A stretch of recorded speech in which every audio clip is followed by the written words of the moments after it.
Ya, halo, halo. Cek, cek. Apakah suaraku terdengar? Udah terdengar, Kak. Oke, mantap. Ya udah, kalau gitu, eh, insya Allah bisa dimulai ya. Bismillahirrahmanirrahim. Assalamualaikum warahmatullahi wabarakatuh.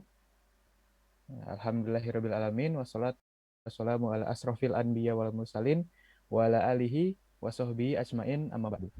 Pertama-tama, marilah kita mengucapkan puji dan syukur kepada Allah Subhanahu wa taala atas berkat rahmatnya kita dapat berkumpul dalam keadaan yang sehat walafiat ya, insya Allah. Dan juga salawat serta salam tak lupa kita junjung kepada baginda Rasulullah Shallallahu Alaihi Wasallam atas berkat perjuangannya lah kita dapat menikmati Islam dari zaman unta hingga zaman Toyota saat ini. Saya ucapkan Sugeng Rawuh, Ahlan wa sahlan, Osowaseo, selamat datang di TTM, teman Tadabur Malam jilid ketujuh ya. Udah ketujuh nih, udah kalau orang lagi hamil 2 bulan lagi melahirkan ya. Dan anyway, TTM hari ini bertemakan eh ya sesuai poster yang teman-teman dapatkan sebelum masuk kajian hari ini. Stay istiqomah. Oh, caps lock semua kan. Berarti bacanya ngegas kan. Stay istiqomah. Oh, pakai tanda seru lagi. Ya, tapi bukan ngegas ya teman-teman. Jadi ini penekanan.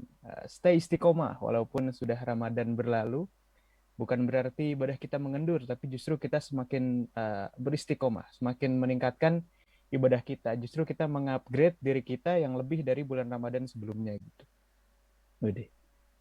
Ya, ngomong-ngomong, eh, apa kabar nih teman-teman semuanya? Shiners, how are you today? I'm fine, thank you. And you? I'm fine too. Semoga semuanya dalam keadaan baik dan membaikkan. Dan tak lupa juga saya mengucapkan terima kasih sebesar-besarnya bagi teman-teman yang sudah hadir, bagi Shiners yang sudah hadir, ya baik dari Ustadz juga, Ustadz Marzuki Imron luar biasa sudah hadir bersama kita, Ustadz Naruto. Ya, Ustadz Naruto ini sempat berapa minggu lalu ya? 2 minggu lalu kalau nggak salah sempat ada di Metro TV ya Ustadz kalau tidak salah di acara Kick Andy bareng dengan Habib Ja'far dan dai muda lainnya. Ya, terima kasih Ustadz sudah menyempatkan waktunya, meluangkan waktunya untuk kemudian bersama kami di kajian malam hari ini. Nah, dihimbau juga untuk teman-teman nih, mungkin yang lagi di luar kediamannya ya, yang lagi di luar kediamannya harap mematuhi protokol kesehatan ya. 3M dan 1B ini nggak bosan-bosannya saya mengingatkan 3M 1B, memakai masker, mencuci tangan, menjaga jarak.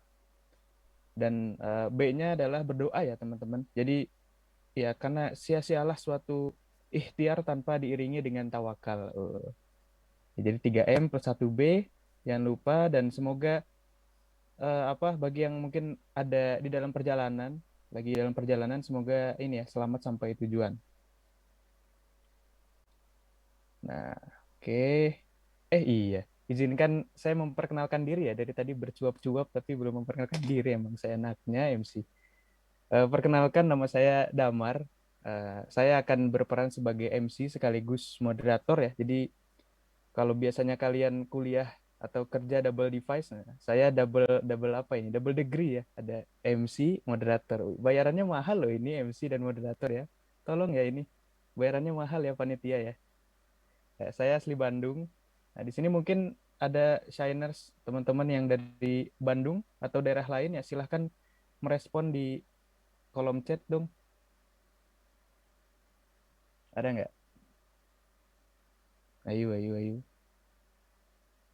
Ada yang dari Jabodetabek, mungkin Jakarta, ayo bisa mengaku nggak apa-apa kok ini nggak ditangkap kepolisian, ini cuman MC-MC doang. Ayo, dari Solo, oke mantap. Dari Solo ada lagi Tangerang, wih deket ya. Enggak sih, nggak deket juga. Ya ada lagi dari luar Pulau Jawa ada nggak? Pemalang, wah Pemalang. Oh beda sama Malang ya, Pemalang ya. Kalau Pemalang pakai pe.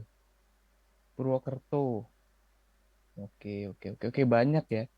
Oke karena ini banyak yang dari daerah berbeda, saya jadi pengen main tebak-tebakan nih. Saya pengen ngetes daerah mana yang menebak tebak-tebakannya paling jago. Ya sebenarnya ice breaking aja kecil-kecilan ya. Ya jadi ada tebak-tebakan. Semuanya boleh jawab ya ini ya. Hewan, hewan apa yang paling mulia?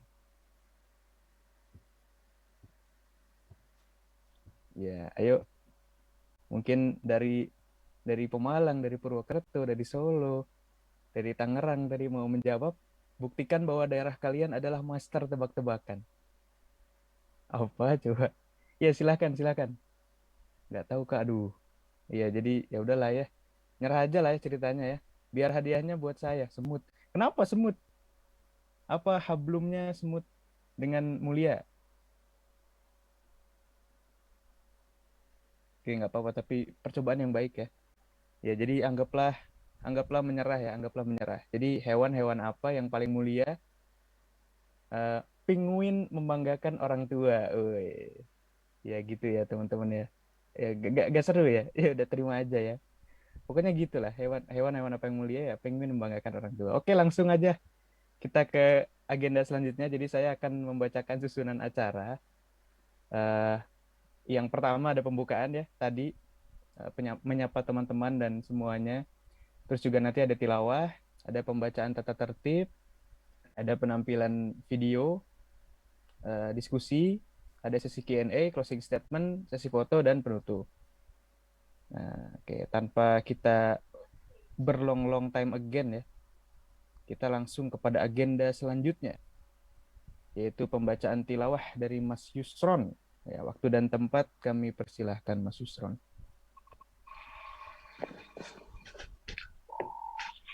Suaranya terdengar, Kak Damar. Masuk, masuk, mantap. Bismillah, Assalamualaikum warahmatullahi wabarakatuh. Waalaikumsalam warahmatullahi wabarakatuh. أعوذ بالله من الشيطان الرجيم بسم الله الرحمن الرحيم تبارك الذي جعل في السماء بروجا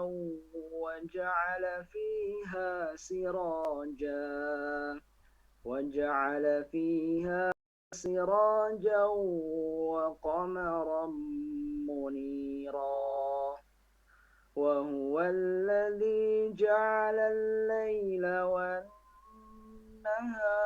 خلفة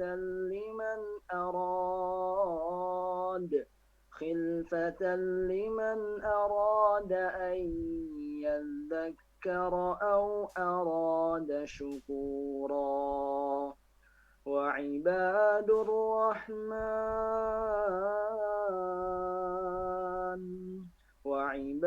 الرحمن الذين يمشون على الأرض هونا وإذا خاطبهم الجاهلون قالوا سلاما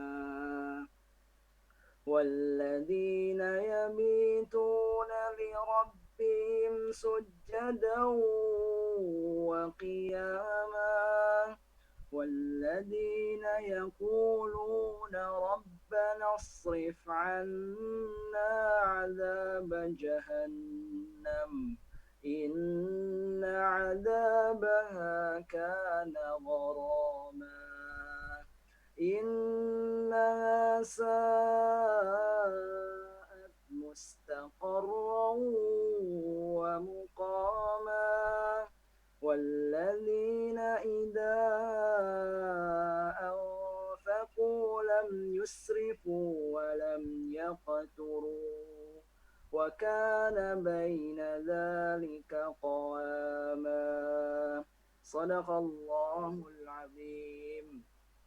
Artinya, dengan menyebut nama Allah yang Maha Pengasih lagi Maha Penyayang, Maha Suci Allah yang menjadikan di langit gugusan bintang-bintang dan Dia juga menjadikan padanya matahari dan bulan yang bersinar. Dan Dia pula yang menjadikan malam dan siang silih berganti bagi orang yang ingin mengambil pelajaran atau yang ingin bersyukur. Adapun hamba-hamba Tuhan yang Maha Pengasih itu adalah orang-orang yang berjalan di bumi dengan rendah hati, dan apabila orang-orang bodoh menyapa mereka, mereka mengucapkan salam. Dan orang-orang yang menghabiskan waktu malam untuk beribadah kepada Tuhan mereka dengan bersujud dan berdiri.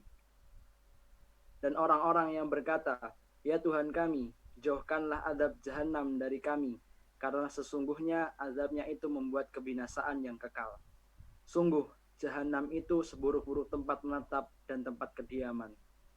Dan termasuk hamba-hamba Tuhan yang Maha Pengasih, orang-orang yang apabila menginfakkan harta, mereka tidak berlebihan dan tidak pula kikir di antara keduanya secara wajar. Terima kasih. Wassalamualaikum warahmatullahi wabarakatuh. Waalaikumsalam warahmatullahi wabarakatuh. Jazakallah Mas Yusron. Semoga yang membaca dan mendengarkan lantunan ayat suci Al-Quran yang tadi luar biasa merdu ya, mendapat rahmat dari Allah Subhanahu wa taala. Nah, tak afdol rasanya kalau misalnya udah ada pembacaan ayat suci tapi kita tidak berdoa agar kajian pada malam hari ini dilancarkan. Maka dari itu, let's go, kita berdoa dulu dalam hati ya, sesuai aba-aba saya. Berdoa dipersilahkan.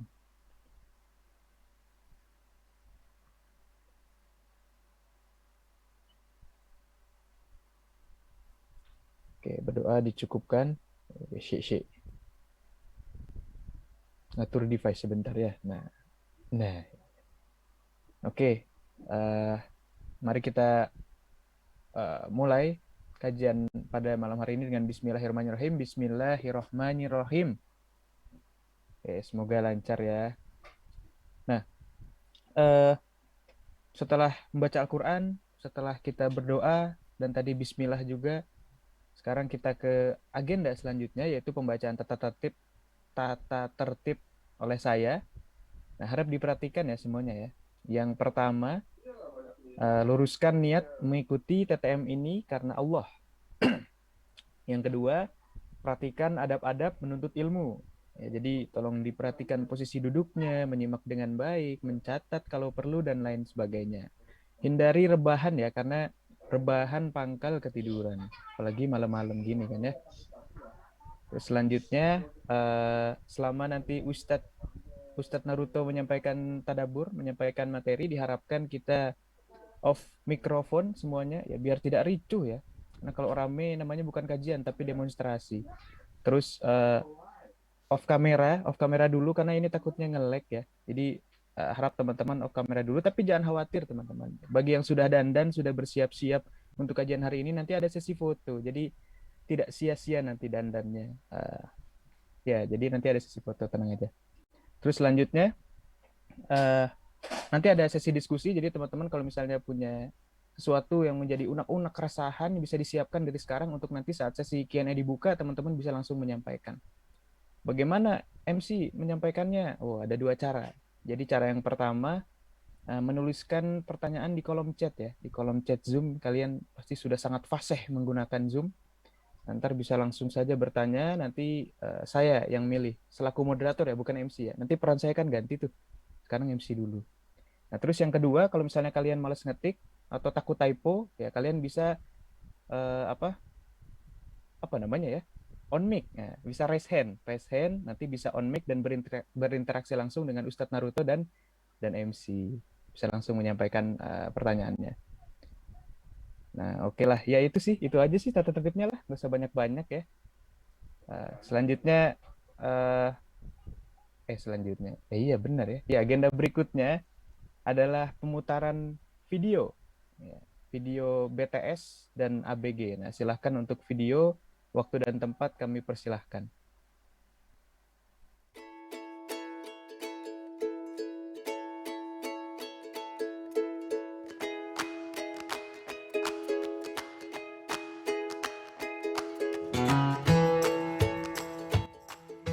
Halo, Assalamualaikum teman-teman. Sudah pada tahu kan, BTS lagi buka pendaftaran batch ketiga? Ada kelas tasin umum, kelas tasin privat, dan kelas ikro. Kita intip dulu yuk keseruan batch sebelumnya. Game santuy di awal tiap episode. Ini seru banget, karena review materi jadi makin mudah diingat. Tidak seseorang yang beriman. Oke. Apakah betul? Iya, kamu betul. Ada praktikui. Setiap akhir episode, peserta akan praktik langsung, lalu nilainya bisa dimonitor di lembar mutabaah. Shani shashna minal mushni mashi shani sha. Mantap, good sekali Kak Riri. Juga ada Astor, yaitu asisten tutor. Khusus peserta tahsin umum, gak perlu khawatir bakal lupa sama agendanya, karena akan terus di-remind oleh Astor. Peserta jadi makin paham dengan mencatat, mendokumentasikan, lalu membagikannya ke BTS Story. Pada BTS Award, khusus tahsin umum, akan diberi penghargaan untuk peserta berdasarkan kategori tertentu di tiap akhir level loh. Dan masih banyak lagi keseruan di agenda flashback quiz serta web series. Sebelum akhirnya peserta akan mendapatkan raport dan sertifikat kelulusan. Meskipun santuy, Anajem Project terus berusaha menjadikan program BTS tetap work sebagai media belajar tas. Karena tutor selalu memegang prinsip lillah, uswatun hasanah, fun, dan friendly. Jaji jubaj. Mantap. Nih meringis dan mencucu dan smile-nya Kak Riri udah maksimal banget nih. Keren banget nih. Masya Allah. Kalau kamu belajar dengan baik dari awal sampai akhir gitu. Aku kasih 1 hadiah buat kamu. Peserta pun akan berlatih konsisten. Karena setiap peserta BTS harus menerapkan prinsip COD, yaitu confident, on time, dan do the best. Fanasita Lihat lagi nakal yang tadi. Fakhashita. fakhosita Ujung pangkal. Ujung samping. Tepi. Iya, coba dibunyikan. Al. Al. Untuk kelas Iqra juga nggak kalah seru, di mana adik-adik bisa belajar dengan lebih antusias saat baca tulis Iqra, karena diselingi dengan kisah Nabi, cerita huruf hijaiyah, dan keseruan lainnya pada game santuy yang edukatif menggunakan media yang menyenangkan. Penasaran dengan keseruan BTS Batch 3 mendatang? Pantengin terus IG Anajem Project ya. Daftar juga yuk untuk menikmati manfaat dan keseruannya.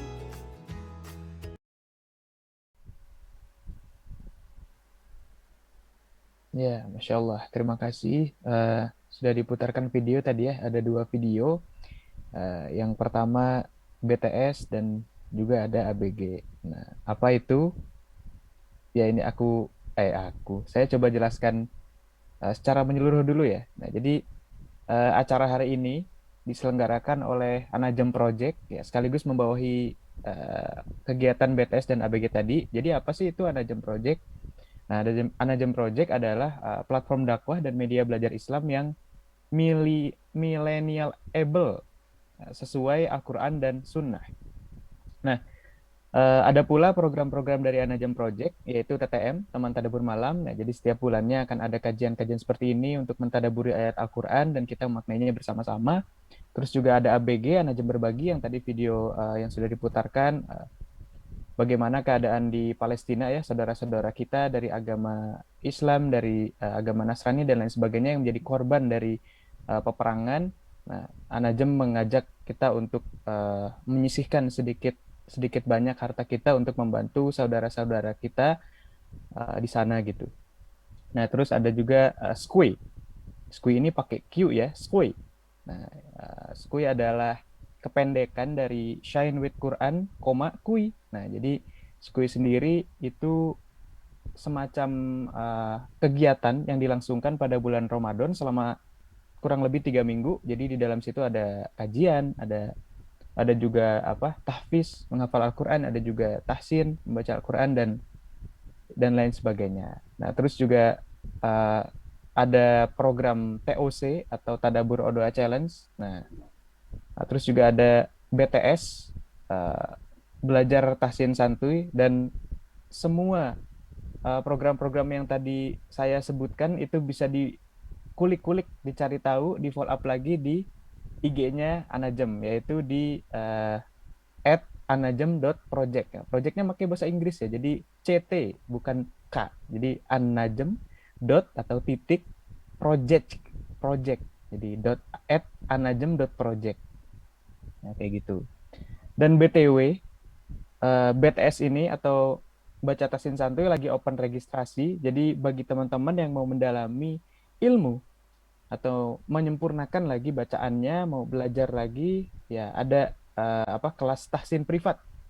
Nah, akan dipandu tentunya oleh kakak-kakak yang seru ya, kayak tadi ya gambarannya. Jadi dipandu dengan oleh kakak-kakak mentornya, nanti juga diberi arahan dan target-target yang kemudian insya Allah bisa membuat teman-teman bisa lebih baik dalam membaca ayat-ayat Al-Quran.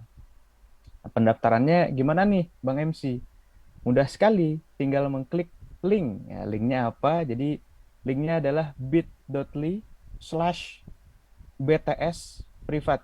Nah, ini mungkin dari teman-teman Ajem boleh dikirim linknya di ini kolom chat. Nah, ya itu sudah dikirim. Terima kasih. bit.ly/bts privat. BTS ngegas ya, caps lock, terus privat. Privat. Nah, ya. Oke. Ya, silakan teman-teman kalau ingin mendaftar langsung ya, jangan lupa ya klik link yang tertera di kolom chat. Oke. Yuk, kita beranjak ke agenda inti. Nah, tapi sebelum ke agenda inti ya izinkan saya prolog dulu ya. Ya, jadi hari ini kita akan sama-sama belajar, baik dari saya maupun teman-teman Shiner semuanya akan sama-sama belajar mentadaburi Quran surah Al-Ahqaf ayat 13 sampai 14. Nah, bersama Ustadz Marzuki Imron selaku dai muda Surabaya dan Hokage para pendakwah. Wah, ya saya termasuk warga beliau. Followers beliau. Nah, Masya Allah kan. Nah, kita akan belajar tentang jurus istiqomah ya, atau biasa disebut ya kami warga Konoha menyebutnya jutsu, istiqomah no jutsu. Jadi ntar kita akan belajar dengan Ustadz Naruto. Dan Ustadz, apakah sudah terhubung dengan kami? Halo, halo. Assalamualaikum Mas Damar. Waalaikumsalam Ustadz.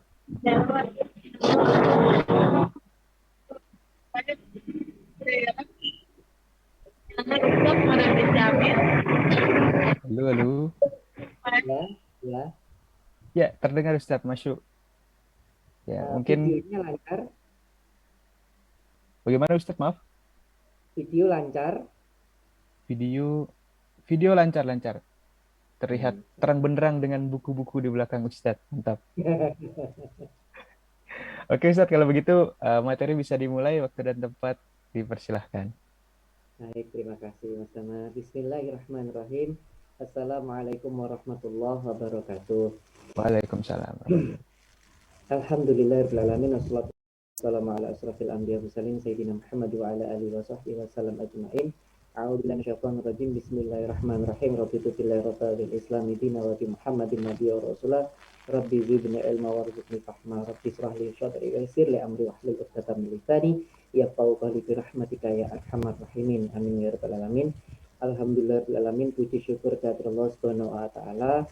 Kita diberi kesempatan oleh Allah untuk diskusi tatap muka via virtual seperti ini. Kita diberi kesempatan oleh Allah yang selama sebelum pandemi kemarin kalau tatap muka itu paling satu wilayah ya, paling ya Surabaya, dan kalau saya ada di Surabaya, Sidoarjo dan sekitarnya, kalau Mas Damar mungkin Bandung dan sekitarnya. Tapi karena salah satu keberkahan pandemi ini kita bisa bertatap muka di seluruh Indonesia, bukan hanya seluruh Indonesia, tapi di ujung dunia yang paling ujung sekalipun, selama ada kuota, selama ada internet, kita bisa tatap muka. Ya, Masya Allah. Kita itu patut bersyukur kepada Allah atas nikmat itu. Salawat serta salam kita sampaikan ke baginda Rasulullah Shallallahu Alaihi Wasallam. Beliau adalah teladan yang terbaik dan uswatun hasanah untuk kita semuanya. Teman-teman yang dirahmati Allah, saya bersyukur bisa bertemu dengan teman-teman semuanya. Saya tadi kaget lihat videonya, itu bagus banget. Saya belum pernah melihat cara mengajar baca Al-Quran dengan menarik. Itu menarik banget, Masya Allah. Menarik itu orang jadi senang belajar Al-Quran dengan cara yang seperti itu. Apa seakan-akan kayak bermain gitu. Masya Allah.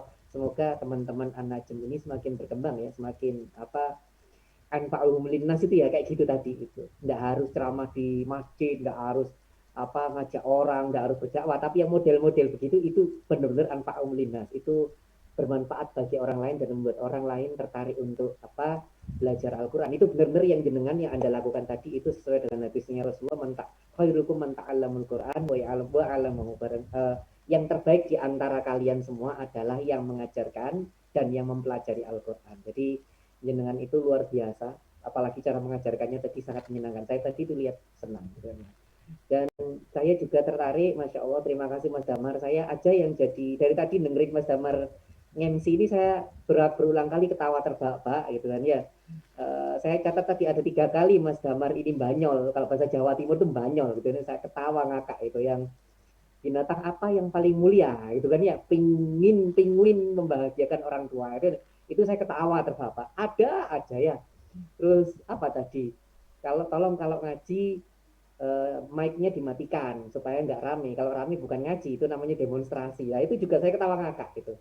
Terus apa lagi tadi, tolong jangan rebahan, karena kalau rebahan itu pangkal dari ketiduran. Nah itu saya juga itu ketawa ngakak, Masya Allah. Semoga suatu saat kalau saya ceramah di Bandung bisa ketemu Mas Damar ya. Saya ceramah di Bandung ketemu Mas Damar, dan saya mau MC-nya Mas Damar kalau bisa. Saya seneng kalau ditemui orang-orang seperti Mas Damar ya. Saya kira saya itu sudah lucu, saya kira saya itu sudah gila, ternyata ada yang lebih lucu dan lebih gila daripada saya ya. Masya Allah Mas Damar. Semoga Allah memberikan kesehatan dan keberkahan buat Mas Damar ya, biar bisa memberikan manfaat buat lingkungan kita. Nah teman-teman yang dirahmati Allah, di psikologi UNER sering ketemu, tapi iya lah saya tidak hafal malahan. Ngapunten nggih, saya mohon maaf, saya kalau disuruh menghafalkan satu-satu ya nggak paham ya. Saya minta maaf sekali kalau nggak hafal teman-teman, soalnya saya benar-benar minta maaf. Nah, baik, wali teman-teman yang dirahmati Allah, jadi begini, ketika kita bicara tafsir, ketika kita bicara yang berkaitan dengan Al-Quran, sekali lagi, bahwa ketika berbicara tentang hal ini, saya harus cerita terus terang kepada jenengan semua, bahwa saya ini dulu ngajinya itu kebanyakan ngaji fikih. Jadi bisa dibilang gini, kalau di kuliah itu ada, misalnya saya dulu kuliah teknik mesin misalnya, itu ada penjurusan atau keprofesional keahlian, mata kuliah keahlian. Jadi keahliannya ke sana. Jadi ada keahlian motor bakar, ada keahlian pendingin kayak gitu, dipecah. Jadi nanti ketika akhir semester, jadi berapa ya? 2 tahun terakhir kuliah itu nanti dipecah lagi menjadi keahlian. Jadi tidak kuliah umum. Nah, supaya yang dipelajari benar-benar spesifik ke sana. Nah, saya ini teman-teman banyak ngaji di fikihnya, bukan di tafsir. Sehingga sebenarnya kalau bicara tentang tafsir Al-Quran, ada orang yang lebih pantas daripada saya. Itu yang pertama. Jadi saya bukan ahli tafsir, yang ngajinya memang bukan mengarah ke tafsir. Meskipun guru ngaji saya juga ngajarin tafsir gitu kan. Ya, guru ngaji saya Ustadz Nasir sampai sekarang itu yang ngajarin tafsir, yang kalau bahas satu ayat itu bisa 4 hari. Jadi 4 kali pertemuan baru selesai satu ayat itu, karena bahasnya lama banget. Maksudnya per ayat dibahas sedikit demi sedikit kayak gitu. Nah, lalu yang kedua teman-teman begini, ketika membahas tafsir itu tidak boleh dimaknai sendiri. Maksudnya kayak gimana Ustadz? Bahkan saya itu tidak boleh memaknai ayat ini dengan pengertian saya, tidak boleh. Saya tidak boleh menafsirkan ayat ini dengan pikiran saya, tidak boleh. Ataupun kalau di fikih itu ya, saya tidak boleh menafsiri hukum fikih dengan kalimat ini setelah saya baca Al-Quran dan hadis, menurut saya ini maknanya. Nah itu tidak boleh. Tidak boleh. Kenapa? Karena saya bukan ulama. Oke, saya bukan ulama dalam artian ulama yang levelnya sudah level mujtahid. Mujtahid itu ulama yang berhak, yang boleh mengistimbat, kalau dalam bahasa fikih namanya istimbat. Mengistimbat hukum fikih ya, ulama mujtahid itu. Jadi ketika hukum fikihnya itu harusnya menggunakan kalimat menurut Imam Abu Hanifah. Nah, begitu. Hukum fikihnya menurut Imam Malik. Nah, hukum fikihnya menurut siapa? Imam Asy-Syafi'i. Nah, gitu. Hukum fikihnya menurut Imam Ahmad bin Hambal. Nah, begitu. Bukan hukum fikihnya menurut Al-Quran dan Sunnah. Nah, ini bahaya. Kenapa? Kalau menggunakan kalimat hukum fikihnya menggunakan Al-Quran dan Sunnah, itu berarti saya menafsiri sendiri Al-Quran dan Sunnah. Dan itu tidak boleh. Yang boleh menafsiri para ulama besar. Nah, termasuk ketika kita bahas tafsir ini, jangankan saya, maaf, Ustadz Abdul Somad pun tidak boleh menafsiri sendiri. Ustadz Abdi Hidayat pun tidak boleh menafsiri sendiri. Ya, yang boleh menafsiri itu yang ulama-ulama tafsir termasuk Profesi Gus Baha pun tidak boleh menafsiri sendiri. Makanya Gus Baha kalau ngomong tafsir ini dari Jalalain, tafsir ini dari Imam Asyuyuti, tafsir ini dari Al-Muyassar misalnya, tafsir ini pakai Al-Misbahnya Quraisy Shihab, atau tafsir ini pakai Al-Qurtubi misalnya seperti itu. Jadi tidak boleh menafsiri sendiri. Nah, termasuk nanti yang akan saya jelaskan kepada jenengan terang surah Al-A'raf sama ayat 13 dan 14 ini itu adalah yang ditafsiri oleh para ulama, baik itu ulama-ulama Indonesia atau ulama yang diwakili oleh MUI dan Kementerian Agama Indonesia, atau ulama-ulama Arab Saudi dari tafsir Al-Muyassar, atau ulama-ulama Syuriah yang diwakili oleh Syekh Wabah Az-Zuhaili, itu yang paling senang saya baca kitabnya tentang fikih 4 mazhab itu. Jadi nanti saya menafsirinya pakai ulama ini ya, bukan penafsiran saya pribadi. Sehingga semoga jenengan bisa mendapatkan pemahaman yang sangat utuh itu. Lalu yang ketiga teman-teman, nah ini yang penting. Jadi kita sudah mulai masuk ke pokok bahasa. Maksudnya kayak gimana Ustadz? Begini, kadangkala teman-teman ketika kita, karena kebetulan kita bahasnya itu surat Al-A'raf ayat 13 dan 14 gitu kan ya, yang berbicara tentang istiqomah dan sebagainya gitu. Sebelum kita ngomong ini teman-teman, sebelum kita ngomong ayat ini, begini, kadangkala teman-teman Al-Quran itu menggunakan diksi yang berbeda. Dalam artian begini, kadangkala Al-Quran itu menjelaskan dengan cara urut, maksudnya dijelaskan urut dari depan ke belakang. Tapi kadangkala Al-Quran itu lebih enak dijelaskan dari belakang ke depan. Jadi dijelaskan belakangnya dulu, baru depannya. Nah begitu. Kadang ada Al-Quran yang cara menjelaskannya itu lebih enak gitu. Dari yang dijelaskan belakangnya dulu, ayat yang di belakang dulu, maksudnya surat ayat setelahnya dulu, baru nanti alat yang sebelumnya dijelaskan. Kadangkala enak begitu. Kadangkala ada malah dijelaskan yang di depan dulu, ayat yang sebelumnya dulu, baru nanti setelahnya. Contoh ya, biar jenengan tahu. Ini contoh ayat Al-Quran yang lebih enak itu dijelaskan yang di depan dulu, baru yang di belakang. Contoh, ketika jenengan baca surat Al-Baqarah, alif lam mim dzalikal kitabu la raiba fi, dzalikal kitabu, kitab ini, masya Allah, bukan kitab ini sebenarnya. Dalika itu tidak menggunakan kata-kata ini. Dalika sebenarnya artinya itu teman-teman, bukan ini ya. Yang ini, kalau ini itu kan hada habihi ya. Dalikal kitabu la raiba fi, kitab itu sebenarnya, cuman ditaruh di bahasa Indonesia menggunakan kata-kata ini. Oke lah, tapi sebenarnya artinya kitab itu sebenarnya, karena dalam bahasa Arab itu menggunakan kata-kata ini dan itu lebih sopan kata-kata itu. Jadi lebih mulia dalam kata-kata itu. Saya ambil contoh begini, ini misalnya kitab saya ya. Ini misalnya kitab saya, ini apa ini? Punyanya profesor ulama namanya Syahid Alawi Al-Maliki, dulu ulama Indonesia yang pernah jadi Grand Muftinya Arab Saudi zaman dulu, ndak enak ya. Nah misalnya ketika dalam bahasa Arab, kalau saya menggunakan kalimat kitab ini dengan menggunakan kalimat kitab itu ternyata lebih mulia menggunakan kalimat kitab itu kalau dalam bahasa Arab gitu. Jadi makanya Al-Quran itu ketika menjelaskan dalikal kitabu itu menggunakan kata-kata dalika itu sebenarnya teman-teman. Cuman dalam bahasa Indonesia diterjemahkan menjadi kata-kata ini. Aslinya itu. Kitab itu untuk menunjukkan bahwa Al-Quran itu begitu mulia, makanya menggunakan kata-kata dalika. Atau di ayat yang lain menggunakan kata-kata tilka ayatu, ayat itu gitu kan ya. Tilka itu artinya juga itu, cuman di bahasa Indonesia menggunakan kata-kata ini. Itu untuk menunjukkan bahwa ternyata Al-Quran itu begitu mulia. Makanya menggunakan kata-kata itu yang pertama. Terus yang kedua, kata-kata dalika atau tilka itu untuk menunjukkan bahwa Al-Quran itu bukan buatan Nabi Muhammad. Karena kalau kata-kata itu kan berarti dari tempat yang jauh tuh. Kalau ini kan tempat yang dekat. Tapi kalau itu dari tempat yang jauh, kitab itu, ayat itu, maksudnya kayak gimana? Itu turun dari langit gitu. Jadi Allah itu memilih diksinya itu pas, sehingga tidak bisa dibohongi. Ayat Al-Quran itu turun dari itu, menggunakan kata-kata itu dari langit maksudnya, bukan menggunakan kata-kata ini. Jadi itu ya. Oke. Nah sekarang kan saya lanjutkan. Jadi ada ayat Al-Quran itu yang lebih enak kalau dijelaskan dari depan dulu terus ke belakang. Contoh itu Al-Baqarah. Dalikal kitabu la raiba fi, kitab ini diperuntukkan bagi orang-orang yang bertakwa. Hudal lil muttaqin gitu kan ya. Tidak ada keraguan. Hudal lil muttaqin, yang petunjuk bagi orang bertakwa. Nah, siapa itu orang bertakwa? Alladzina yu'minuna bil ghaibi gitu kan, yaitu orang-orang yang beriman kepada hal gaib dan sebagainya. Jadi menjelaskannya itu dari awal dulu. Siapa itu orang beriman nanti dijelaskan ke ayat selanjutnya. Itu namanya jelaskan dari depan ke belakang. Oke, sampai di sini dipahami ya. Jadi ini menjelaskan dari depan ke belakang. Jadi ayat pertama dulu baru ayat kedua. Tapi ada ayat-ayat Al-Quran yang lebih enak dijelaskan dari belakang dulu baru ke depan. Dari belakang dulu baru ke depan. Nanti kita pahamnya jadi lebih enak. Contoh kayak gimana Ustaz? Surat Al-Fatir ayat 29. Ayat 29 yang bilang gini, a'udzubillahi minasyaitonir rajim, bismillahirrahmanirrahim. Innalladzina yadunal kitaballahu wa aqamus shalat wa anfaqu mimma razaqnahum sirran wa alaniyatan yajruna tijaratan lan tabura. Jadi menjelaskannya itu lebih enak bukan dari kalimat pertama innalladzina, enggak, lebih enak itu dari ayat yang kalimat-kalimat terakhir, dari ayat yang yarjuna tijaratan lan tabura, yaitu mereka yang mengharap perniagaan atau bertransaksi kepada Allah yang enggak pernah rugi.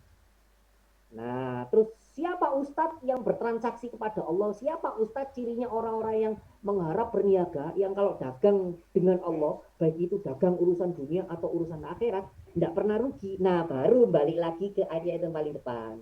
Siapa itu? Innalladzina yatlunal kitaballah, yaitu orang-orang yang sering baca Al-Quran, wa aqamus shalat, dan yang menegakkan sholat, wa anfaqu mimma razaqnahum, dan orang-orang yang menginfakkan sebagian uangnya. Nah, itu jadi jelaskan yang dari belakang dulu, baru menjelaskan yang di depan, dibalik gitu kan ya. Jadi Al-Quran itu gaya bahasanya, ada yang lebih enak itu menjelaskan dari depan menuju ke belakang, tapi ada yang dari belakang menuju ke depan. Nah, sampai di sini dipahami ya teman-teman ya, paham ya penjelasan ini, paham ya? Sudah mulai pusing, mulai puyeng gitu kan ya, paham ya? Oke, nah Pak Ustadz kenapa kok tiba-tiba cerita begini? Karena ayat ini Al-Ahqaf ayat 13 dan 14 itu ternyata lebih enak dijelaskan dari belakang dulu, baru nanti ke depan. Jadi sebelum kita menjelaskan ayat ke-13, lebih enak bahas yang 14. Bahas yang 14 dulu, nanti ketika selesai 14 baru diputar yang ke-13. Nah, itu nanti ketemu penjelasannya. Jadi sampai di sini paham ya, supaya jadi dengan Ustadz kok bahas 14 dulu, ternyata itu alasannya itu ada ayat-ayat Al-Quran lebih enak dijelaskan dari belakang. Nah, sekarang kita bahas ya Pak Ustadz, kita bahas apa sih? Kita bahas surat yang ayat yang ke-14, ulaika ashabul jannah khalidina fiha jazaa'um bima kanu ya'malun. Ulaika itu sama kayak itu teman-teman, sama kayak dalika tadi, itu artinya itu, artinya juga itu, cuman itu kata jamak. Sama, ulaika haulai itu sama, itu artinya itu tapi lebih pelakunya banyak. Nah, ketika kita bahas ulaika ashabul jannah, ashab pemilik, bisa disebut pemilik atau yang ashabul bait, pelaku atau pemilik rumah. Kalau ini ashabul jannah itu yang tinggal di surga. Ulaika ashabul jannah itu para ulama, baik itu saya ngecek di tafsir Al-Muyassar gitu, atau tafsirnya siapa, Kementerian Agama Republik Indonesia yang diwakili oleh MUI juga, ternyata ulaika ashabul jannah itu artinya itu sifat-sifat itu, ulaika itu menunjukkan sifat-sifat mereka itu sifat-sifat ashabul jannah, sifat-sifat orang-orang yang tinggal di orang-orang yang tinggal di surga. Jadi ulaika itu untuk menunjukkan sifat-sifat orang-orang yang tinggal di surga. Nah, nanti penjelasan khalidina fiha itu kata terangan, cuman itu penjelasan menjelaskan tentang kondisi orang-orang yang ada di surga. Khalidina fiha yaitu orang-orang mereka yang kalau di surga itu kekal, jaza bima kanu ya'malun, jazaam itu balasan gitu ya. Jazakumullah, semoga Allah membalas, jaza itu artinya balasan. Bima kanu ya'malun itu artinya yang telah dikerjakan terdahulu. Jadi ayat ini untuk menjelaskan, sungguhnya ayat ini cuma menjelaskan ulaika ashabul jannah. Jadi sifat-sifatnya orang-orang yang ada di surga, menggunakan kata-kata itu nanti sebenarnya yang sudah dijelaskan di ayat yang ke-13.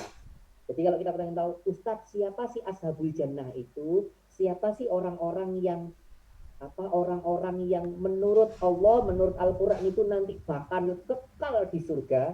Jadi menggunakan kata ulaika itu artinya berarti, itu kan kata jamak teman-teman, bukan menggunakan kata-kata singular, itu menggunakan kata-kata plural. Jadi kalau menggunakan kata-kata singular berarti harusnya ayat ini, singular itu satu ya teman-teman ya. Kalau menggunakan kata-kata singular harusnya menggunakan kata-kata dalika atau tilka. Kalau misalnya singular ya harusnya begini, dalika ashabul jannah, berarti yang masuk surga itu cuma satu orang. Kalau menggunakan kata-kata dalika itu harusnya masuk surga satu orang. Tapi di sini menggunakan kata-kata ulaika itu maksudnya apa sih Ustaz? Berarti masuk surga itu banyak teman-teman. Ulaika itu artinya banyak. Paham ya? Jadi jangan bisa pede, Masya Allah ya. Jadi kita punya kesempatan untuk masuk surga. Iya, ini buktinya menggunakan kata-kata ulaika kok. Tidak menggunakan kata-kata dalika atau tilka, menggunakan kata-kata ulaika. Ulaika itu artinya banyak. Itu yang artinya banyak orang gitu ya. kata isyarah, isim isyarah, kata isyarat yang menunjukkan bahwa banyak pelakunya.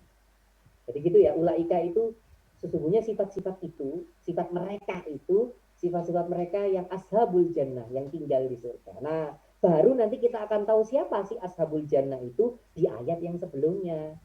Di ayat sebelumnya yaitu siapa? Innalladzina qalu rabbunallahu tsumastaqamu. Oke ya, kita akan bahas satu. Tsumastaqamu fala khaufun alaihim wa lahum yahzanun. Jadi tafsirnya kayak gimana Ustaz? Sifat-sifatnya orang yang ada di surga itu ternyata ada apa? Ada tiga. Kata tiga. Siapa saja itu Ustaz? Yang pertama, innalladzina itu sesungguhnya alladzina. Ini lagi menggunakan kata-kata na. Itu artinya banyak orang. Masya Allah, Al-Quran itu berulang-ulang menegaskan bahwa yang masuk surga itu banyak. Saya ulangi, Al-Quran itu berulang-ulang menegaskan bahwa yang masuk surga itu banyak. Ini buktinya ini menggunakan kata-kata innalladzina. Nah itu menunjukkan kata-kata jamak, banyak. Ustaz emang ada ya tidak menggunakan nah? Ada, itu loh surat An-Nas itu loh. Qul a'udzu birabbin nas, malikin nas, ilahin nas, min syarril waswasil khannas, alladzi. Nah itu loh tidak ada nanya. Kalau ini kan ada nanya. Innalladzina, loh ya ada nanya. Kalau di surat An-Nas tidak ada nanya. Alladzi waswisu. Jadi alladzi itu artinya yang atau yaitu teman-teman. Nah kalau tidak ada nanya berarti pelakunya satu orang. Di surat An-Nas itu cuma ingin menunjukkan bahwa yang menggoda manusia itu cuma satu jin, satu iblis. Untuk menggoda manusia supaya melakukan maksiat itu tidak perlu banyak orang, cukup satu iblis saja manusia itu bisa berbuat dosa. Tahu dari mana Ustadz? Ya itu dari bahasa Arabnya. Alladzi itu artinya satu pelakunya. Jadi yang goda kita itu cuma satu iblis. Menggoda kita supaya malas melakukan maksiat itu cuma satu iblis. Dari kata-kata alladzi itu tadi. Nah, sedangkan di ayat Al-Ahqaf ayat 13 ini Allah menggunakan kata-kata na, innalladzina. Nah, itu artinya apa? Berarti yang masuk surga itu nanti banyak. Karena ini salah satu contohnya menggunakan kata-kata na. Ya. Nah, siapa itu orang yang masuk surga? Pelaku apa? Ashabul jannah. Ulaika ashabul jannah. Jadi yang tinggal di surga, ashab jannah, penduduk surga. Itu siapa sih? Qalu rabbunallah. Jadi yang berkata, ya Allah, engkaulah Tuhanku. Nah, itu nomor satu dulu. Jadi yang tinggal di surga itu yang mereka mengakui Allah sebagai Tuhannya. Itu dulu. Pak Ustadz, kenapa perlu dijelaskan ini? Karena begini teman-teman. Sekarang ini muncul keyakinan ada orang-orang yang ngomong begini. Nggak apa-apa, apapun agamanya yang penting baik. Nah, ini masalah. Apapun agamanya yang penting baik. Ini masalah. Makanya saya dulu kalau ngomong sama teman-teman urgensi syahadatain, betapa pentingnya syahadat itu ini gitu loh. Karena tidak mungkin orang yang baik saja tapi bukan Islam masuk surga, itu tidak bisa. Harus Islam. Jadi kalau bahasa apa ya? Bahasa kita itu simnya itu dulu. Simnya itu asyhadu alla ilaha illallah, harus mengaku bahwa Tuhan itu Allah. Anda baik seperti apapun, maaf kalau bahasa saya kurang sopan, ada yang tanya, Ustadz, Margarita Raisa itu masuk surga atau tidak? Loh, selama dia tidak mengaku, tidak bersyahadat, dia tidak akan masuk surga. Sebaik apapun teman-teman, kalau dia tidak bersyahadat, tidak akan masuk surga. Begini, penjelasannya begini. Saya pakai penjelasan yang paling logis, paling sederhana supaya jenengan bisa masuk akal. Gini, ada seorang wanita, gitu kan ya, misalnya Mas Damar nih ya, jatuh cinta sama seorang wanita, misalnya gitu. Nah, Mas Damar ini tidak pernah ngomong sama wanita itu, aku cinta padamu, tidak pernah ngomong aku nanti akan menikahimu, tidak pernah. Cuman Mas Damar ini berbuat baik terus sama wanita itu. Jadi ketika mau pulang dianterin, pokoknya antar jemput dia. Kalau sakit diantar ke rumah sakit, baik banget. Tapi Mas Damar tidak pernah mengungkapkan pernyataannya bahwa dia mencintainya. Mas Damar tidak pernah ngomong nanti kamu tak nikah ya, tidak pernah. Cukup berbuat baik doang. Kira-kira apa yang dilakukan? Kira-kira mau enggak wanita itu mengakui Mas Damar sebagai pasangan hidupnya? Mau enggak? Meskipun Mas Damar baik loh, kira-kira mau enggak? Ya enggak akan mau, wong. Siapa kamu, wong? Kamu lo enggak pernah ngomong kalau kamu cinta sama aku. Ya enggak peduli. Wong, kamu tuh tidak pernah mengucapkan pernyataan itu. Enggak pernah ngakui kalau aku ini orang yang kamu cintai. Kamu cuma berbuat baik, dong. Ya sudah. Aku enggak akan bisa mengakuimu. Istilahnya status kita ini enggak jelas gitu loh. Kalau bahasa anak zaman sekarang TTM, bukan TTM yang ngaji ini, bukan ya TTM tapi teman tapi mesra, ya itu loh ya. Nah, karena statusnya tidak jelas, makanya aku tidak bisa mengakuimu sebagai pasangan hidupmu. Kenapa? Karena ada tidak adanya pernyataan. Maka pernyataan itu penting, pernyataan aku mencintaimu atau pernyataan aku akan menikahimu itu penting. Kalau dalam bahasa fikih namanya akad. Oke ya. Nah, sama Kita berbuat baik tapi tidak pernah ngakui kalau Allah itu Tuhan kita. Nanti Allah akan ngomong, lu sih salah. Kamu tuh berbuat baik kepada siapa? Oh, kamu tidak pernah ngakui aku sebagai Tuhanmu kok. Ya kamu berbuat baik itu kan untuk Tuhan yang lain yang kamu akui, bukan untuk aku, gitu loh.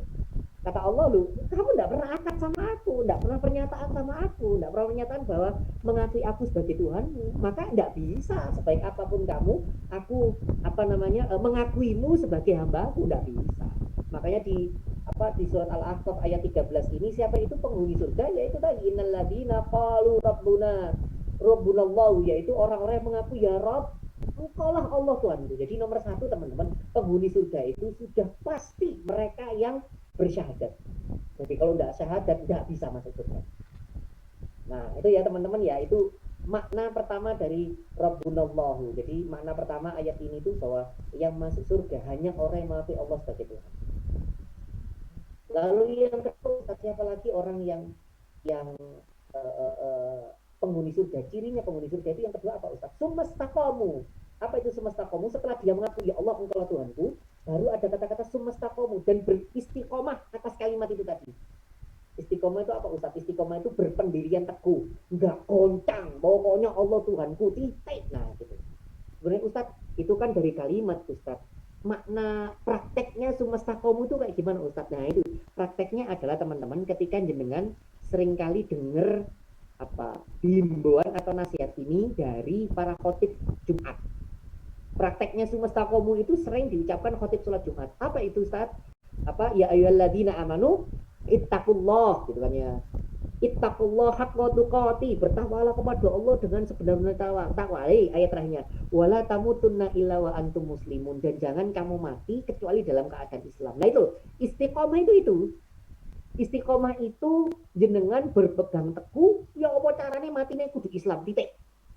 Saya ulangi kalimat saya, ya apa caranya matinya kudu Islam. Nah itu namanya sumastaqamu. Jadi dulu teman-teman, kita kan sering salah paham. Ya meskipun itu baik sih, penafsiran ini baik, tapi sering salah paham. Dikira yang namanya istiqomah itu tiap hari sholat tahajud, itu istiqomah. Dikira yang namanya istiqomah itu tiap hari sedekah, itu istiqomah. Dikira yang namanya istiqomah tiap hari itu puasa Senin Kemis istiqomah. Ya itu penafsiran yang baik, tapi tafsir sesungguhnya istiqomah bukan itu. Kenapa? Karena Abu Bakar itu pernah marah gara-gara ada sahabat yang menafsiri kayak gini. Ketika tanya, sebentar, kamu menafsiri Al-Ahqaf ayat 13 itu gimana? Ya ini, ya sayyidi, ya tuanku. Yang namanya istiqomah itu kita senantiasa konsisten atas amalan-amalan kita. Abu Bakar marah. Ada nggak orang di dunia ini yang kayak begitu? Tiap hari sholat tahajud, tiap hari bisa nggak ngerasani tonggone, nggak ngerasani temen kuliahnya, ada nggak yang kayak begitu, yang tiap hari pokoknya baik, nggak ada jahatnya sama sekali? Ada nggak di sini?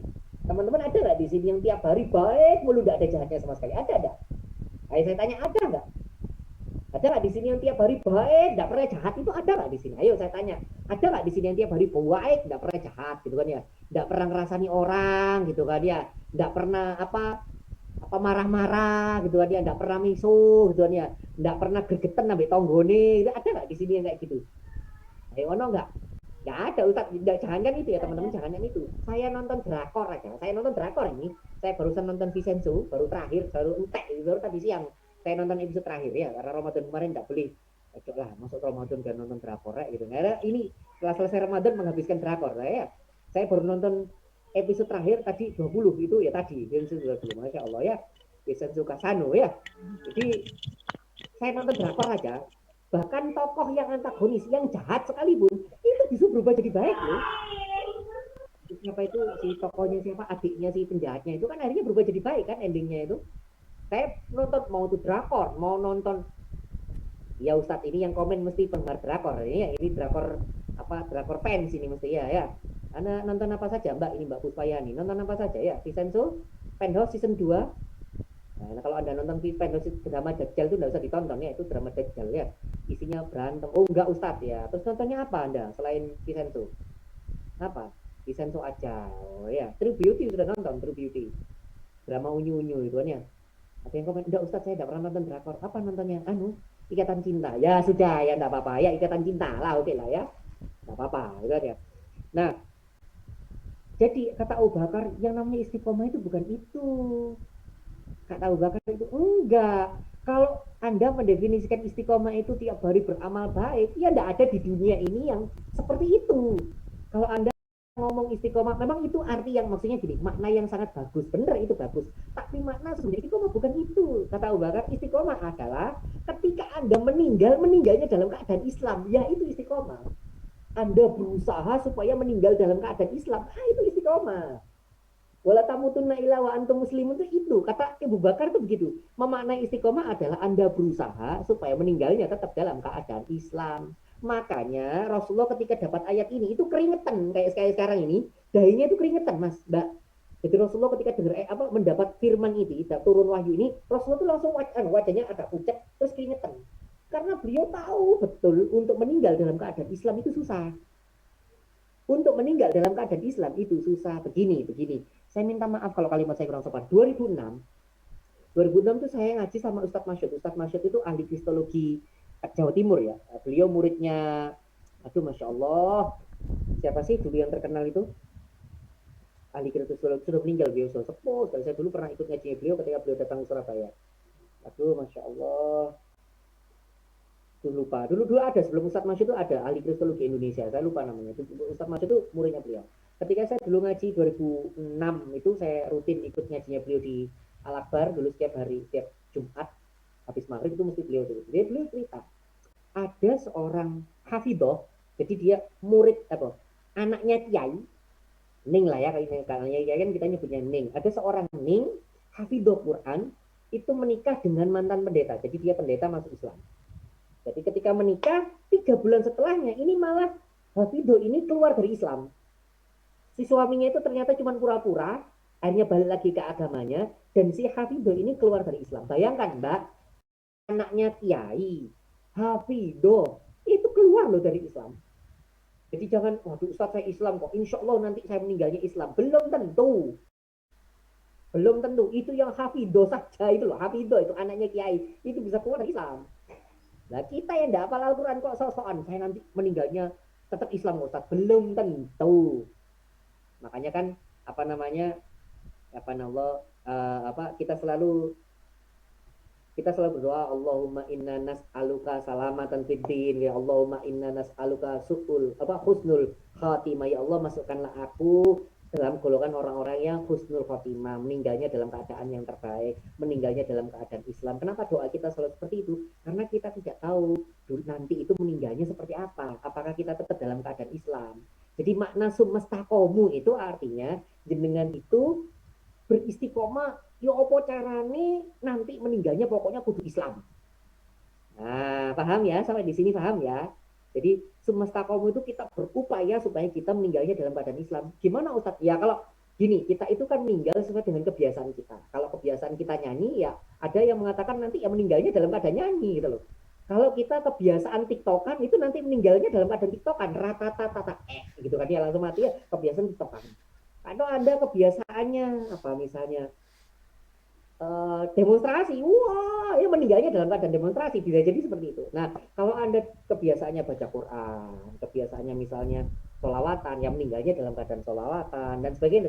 Makanya, supaya kita sumestakomu, supaya kita wala tamutunna illa wa antum muslimun, itu meninggalnya dalam keadaan Islam, maka lakukanlah amal-amal baik itu tadi, supaya meninggalnya dalam keadaan amal baik. Saya punya buku ini, sayang sekali hilang teman-teman, judulnya Misteri Alam Kubur. Saya kemarin nemu di Shopee. Dan Shopee, ini buku lama teman-teman, buku saya baca ini 2004 kalau nggak salah. Iya 2004 atau 2005. Lama banget. Nyarinya agak susah. Saya cari di Gramedia, di Tokomas nggak nemu. Saya di Shopee kemarin nemu. Insya Allah saya bakal. Terbatas. Judulnya Misteri Alam Kubur, itu hadis-hadis tentang periwayatan apa yang terjadi di alam kubur. Nah, ada beberapa riwayat orang-orang yang karena dulu di dunia itu senang muadzin.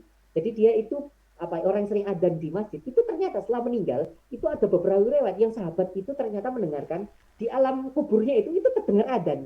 Jadi sahabat yang lewat itu dengar tuh, kok kuburan ini dengar adzan gitu. Jadi dalam kubur itu dengar suara adzan gitu loh. Kalau kita dengar itu kan langsung lari, waduh angker gitu ya. Ini kok dalam kubur ada suara adzan gitu, kita mungkin lari ya, karena ini orang soleh. Ternyata karena kebiasaannya dulu di di dunia itu dia muadzin, di dalam kuburnya dia masih dengar suara adzan tuh.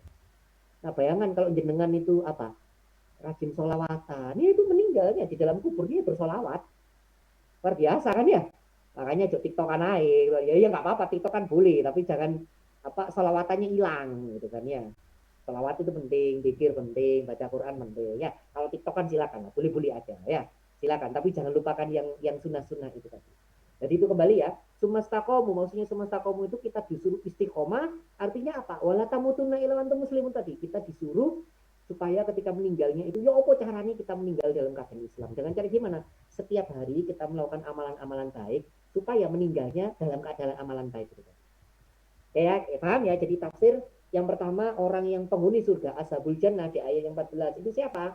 Sifat-sifat yang pertama. Yang pertama, qalu rabbunallahu, yaitu yang mengatakan, ya Allah, engkaulah Tuhanku. Terus sumastaqamu, yang dia berusaha supaya akhir hidupnya tetap dalam keadaan Islam. Lalu ciri yang ketiga, Ustaz, ciri yang terakhir siapa? Itu ashabul jannah, fala khaufun alaihim walahum yahzanun. Jadi dalam sebuah hadis teman-teman, kalau jenengan, saya dulu diajar guru ngaji saya, suruh berdoa gini, kalau selesai sholat itu berdoa Allahumma dzab anil. Jadi kan kita kalau assalamualaikum warahmatullah menghadap kanan begini, itu kan ada tuntunan untuk berdoanya kan. Assalamualaikum warahmatullah nas'aluka ridhoka wal jannata wa na'udzu min sakhatika wan nar gitu kan ya. Itu kan doa kalau kita menghadap ke kanan. Kalau menghadap ke kiri ada doanya Allahumma dzab anil hamma wal hazan, ya Allah jauhkanlah kami dari sifat-sifat hamma. Hamma ini sama kayak khaufun ini, yaitu kesedihan atas sesuatu yang telah terlewat. Jadi kita pingin misalnya ya kayak saya pingin masuk ITB misalnya gitu. Ternyata masuknya di ITS misalnya gitu ya. Itu kan saya bersedih. Nah, kata Rasulullah itu, ya Allah lindungilah saya atas segala sesuatu yang telah luput, yang saya tidak dapat itu, ya sudah, itu takdirnya Allah gitu. Jadi Allah madhab anil hamma, kalau di sini disebutkan kata-kata wala khaufun, yaitu orang-orang yang dia tidak khawatir, dia tidak sedih terhadap sesuatu yang telah lewat. Jadi yang dia tidak dapat, dia biarin, tidak apa-apa.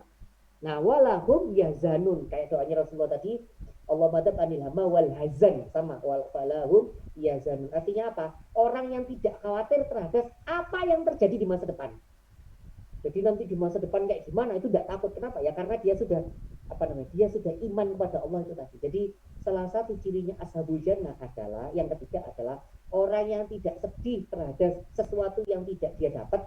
Saya ulangi, orang yang dia tidak sedih terhadap sesuatu yang dia dapat, dia ngincar si A, ternyata si A nikah sama orang lain. Nah, dia tidak sedih, tidak apa-apa, berarti bukan jodoh saya. Nah, itu ya. Itu artinya malah khaufun ya itu gitu kan ya. Pak Ustadz jenengan tafsir ini yang ngomong bukan saya, teman ini. Ya meskipun saya ngambil contohnya itu, ya ambil contoh sederhana itu, tapi maksudnya falahun adalah orang yang tidak sedih terhadap sesuatu yang telah lewat. Ya, terhadap sesuatu yang telah lewat. Walahum yazanun, dan sesuatu yang akan datang, yang akan terjadi. Dia tidak akan takut, tidak khawatir saya nanti diurus Allah. Kalau Syekh Waba Az-Zuhaili dalam tafsirnya ulama-ulama Suriah itu mengartikan ayat ini, yaitu orang-orang yang dia tidak takut. Jadi ketika dia sudah mati, beliau menjelaskan ketika orang itu sudah mati, dia tidak khawatir, dia tidak sedih terhadap hal-hal yang dia telah lewati dulu. Jadi ketika dia mati, dia tidak sedih nanti dunia yang ditinggalkan ini bakal ngapain. Terus walahum yazanun, ketika dia sudah mati, dia tidak khawatir nanti kiamat kayak gimana pun, tidak khawatir dia. Jadi dia tidak sedih terhadap sesuatu yang telah lampau dan tidak takut, tidak khawatir terhadap sesuatu yang akan terjadi. Kenapa? Ya karena dia sudah mengatakan qalu rabbunallah, karena dia berkata Tuhan saya itu Allah dan Allah bakal melindunginya. Nah itu ya, jadi tafsirnya dari ayat ini itu apa Ustaz? Ada 3 hal. Jadi ashabul jannah, siapa itu yang tinggal di surga? Siapa itu? Qalu rabbunallah, yaitu orang-orang berkata ya Allah engkaulah Tuhanku. Terus siapa? Sumastaqamu, yaitu orang-orang yang beristiqomah. Istiqomah itu artinya apa Ustaz? Orang yang berusaha, yo opo carane nek mati itu dalam keadaan Islam. Dengan amal-amal baik yang dilakukan tiap harinya, itu sumastaqamu. Terus ciri yang ketiga ashabul jannah yang tinggal di surga itu siapa? Fala khaufun alaihim walahum yahzanun, yaitu orang-orang yang tidak khawatir atas apa yang telah lewat. Jadi tidak sedih, tidak sedih kalau dia tidak mendapatkan yang sesuai diinginkannya, dia tidak sedih, tak popo, itu takdir Gusti Allah kok. Dan dia yang tidak khawatir, tidak takut terhadap hal-hal di masa mendatang yang akan terjadi pada dirinya, dia tidak takut, itu diurus Gusti Allah. Itu walahum yahzanun. Nah, bisa dipahami ya. Jadi itu makna dari Al-Ahqaf ayat 13 dan 14. Jadi 3 ciri ashabul jannah. Baik, Mas moderator, monggo kalau mau diskusi dan tanya jawab silakan. Iya, oke. Jazakallah. Syukron Ustadz Marzuki Imron yang sudah menyampaikan materi terkait tadabur surah Quran surah Al-Ahqaf ayat 13 sama 14 ya. Tadi ada sedikit poin-poin juga yang kemudian saya tangkap dan saya anggap sebagai insight untuk saya. Yang pertama adalah terkait pentingnya memahami syahadatain ya Ustadz. Jadi nggak ada istilahnya orang apapun agamanya asal baik masuk surga itu nggak ada karena di Al-Quran sendiri tidak tertulis seperti itu. Jadi modal baik aja nggak cukup dan sama aja kayak mencari jodoh tadi Ustadz ya, modal baik aja nggak cukup, itu harus ada kesungguhan, harus ada akadnya juga. Ya. Nah, terus juga memaknai istiqomah itu sendiri tadi benar-benar saya dapat insight yang baru ya, ternyata bukan bukan sebatas konsisten dalam ibadah, tapi bagaimana kita berusaha agar meninggal dalam keadaan Islam, dalam keadaan yang baik gitu. Dan juga yang terakhir ya bisa jadi seseorang itu meninggal sesuai passionnya Ustadz ya, sesuai passion.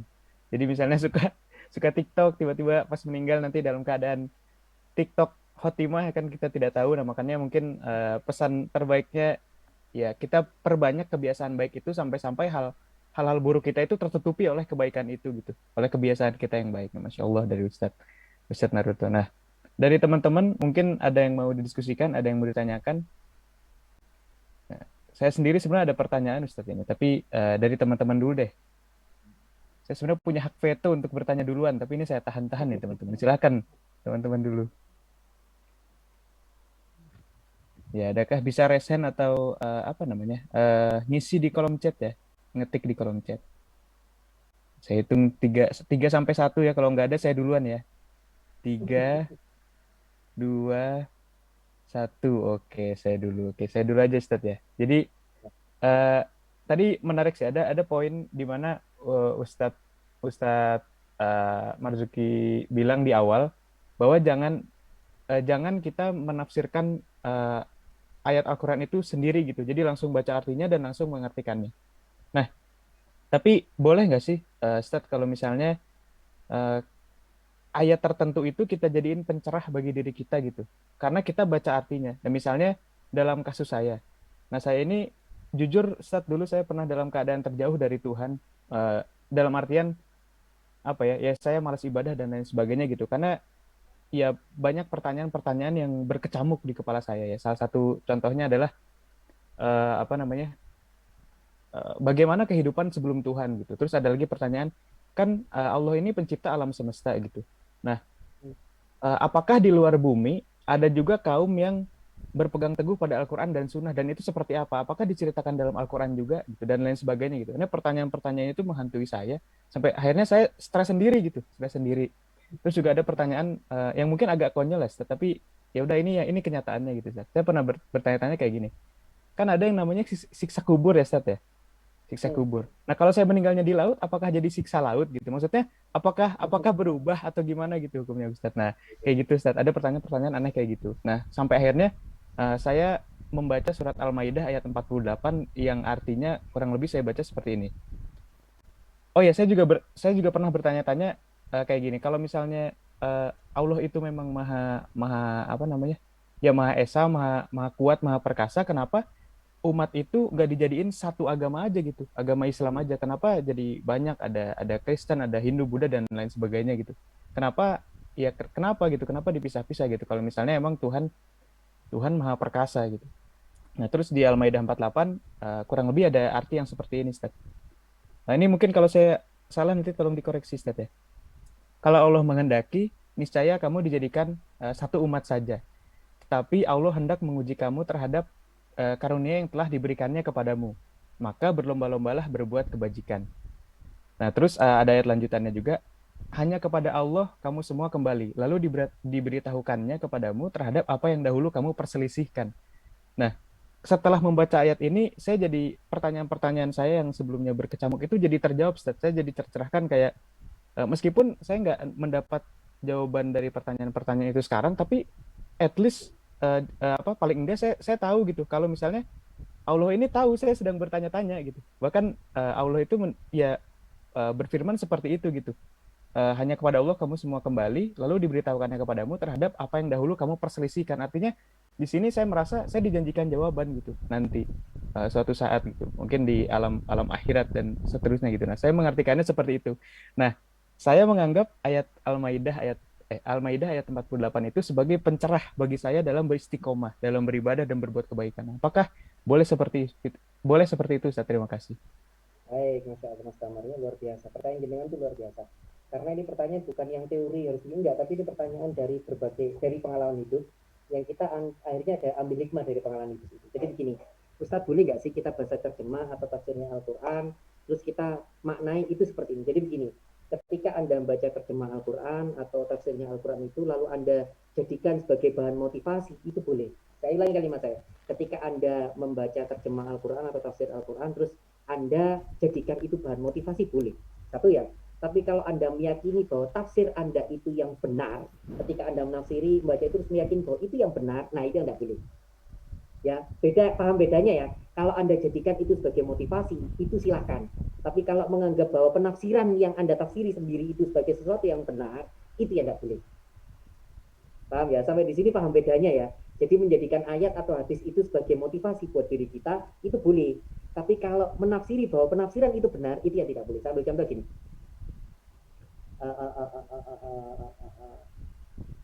Ini innallaha la yughayyiru biqaumin hatta yughayyiru ma bi anfusihim. Nah, itu kan ayat Ar-Ra'd ayat 13 itu kan sering dipakai orang-orang itu kan ya. Dan ini yang dipakai oleh motivator gitu, termasuk saya kadang ya, ngomong sungguhnya Allah itu tidak akan mengubah nasib suatu kaum sebelum kaum itu mengubah nasibnya sendiri. Itu kadang para guru atau motivator, trainer tuh ngomong, makanya kita itu disuruh berusaha maksimal supaya apa? Supaya nanti sama Allah tuh takdirnya dirubah, begitu kan ya? Rata-rata kan begitu tafsirnya. Rata-rata begitu. Ya, kalau Anda menjelaskan ini untuk memotivasi diri kita sendiri, pokoknya supaya kita termotivasi, silakan Anda ngomong gitu silakan. Tapi jangan meyakini bahwa itu sebagai sebuah kebenaran. Kenapa? Tunggu dulu. Karena nanti Imam As-Suyuti, Imam Al-Qurtubi, Ibnu Katsir gitu kan ya. Ternyata menafsiri ayat itu tidak begitu. Ya, ternyata arti dari ayat itu tidak begitu. Ternyata apa tafsirnya begini. Ceritanya begini. Sebentar ya, sebentar.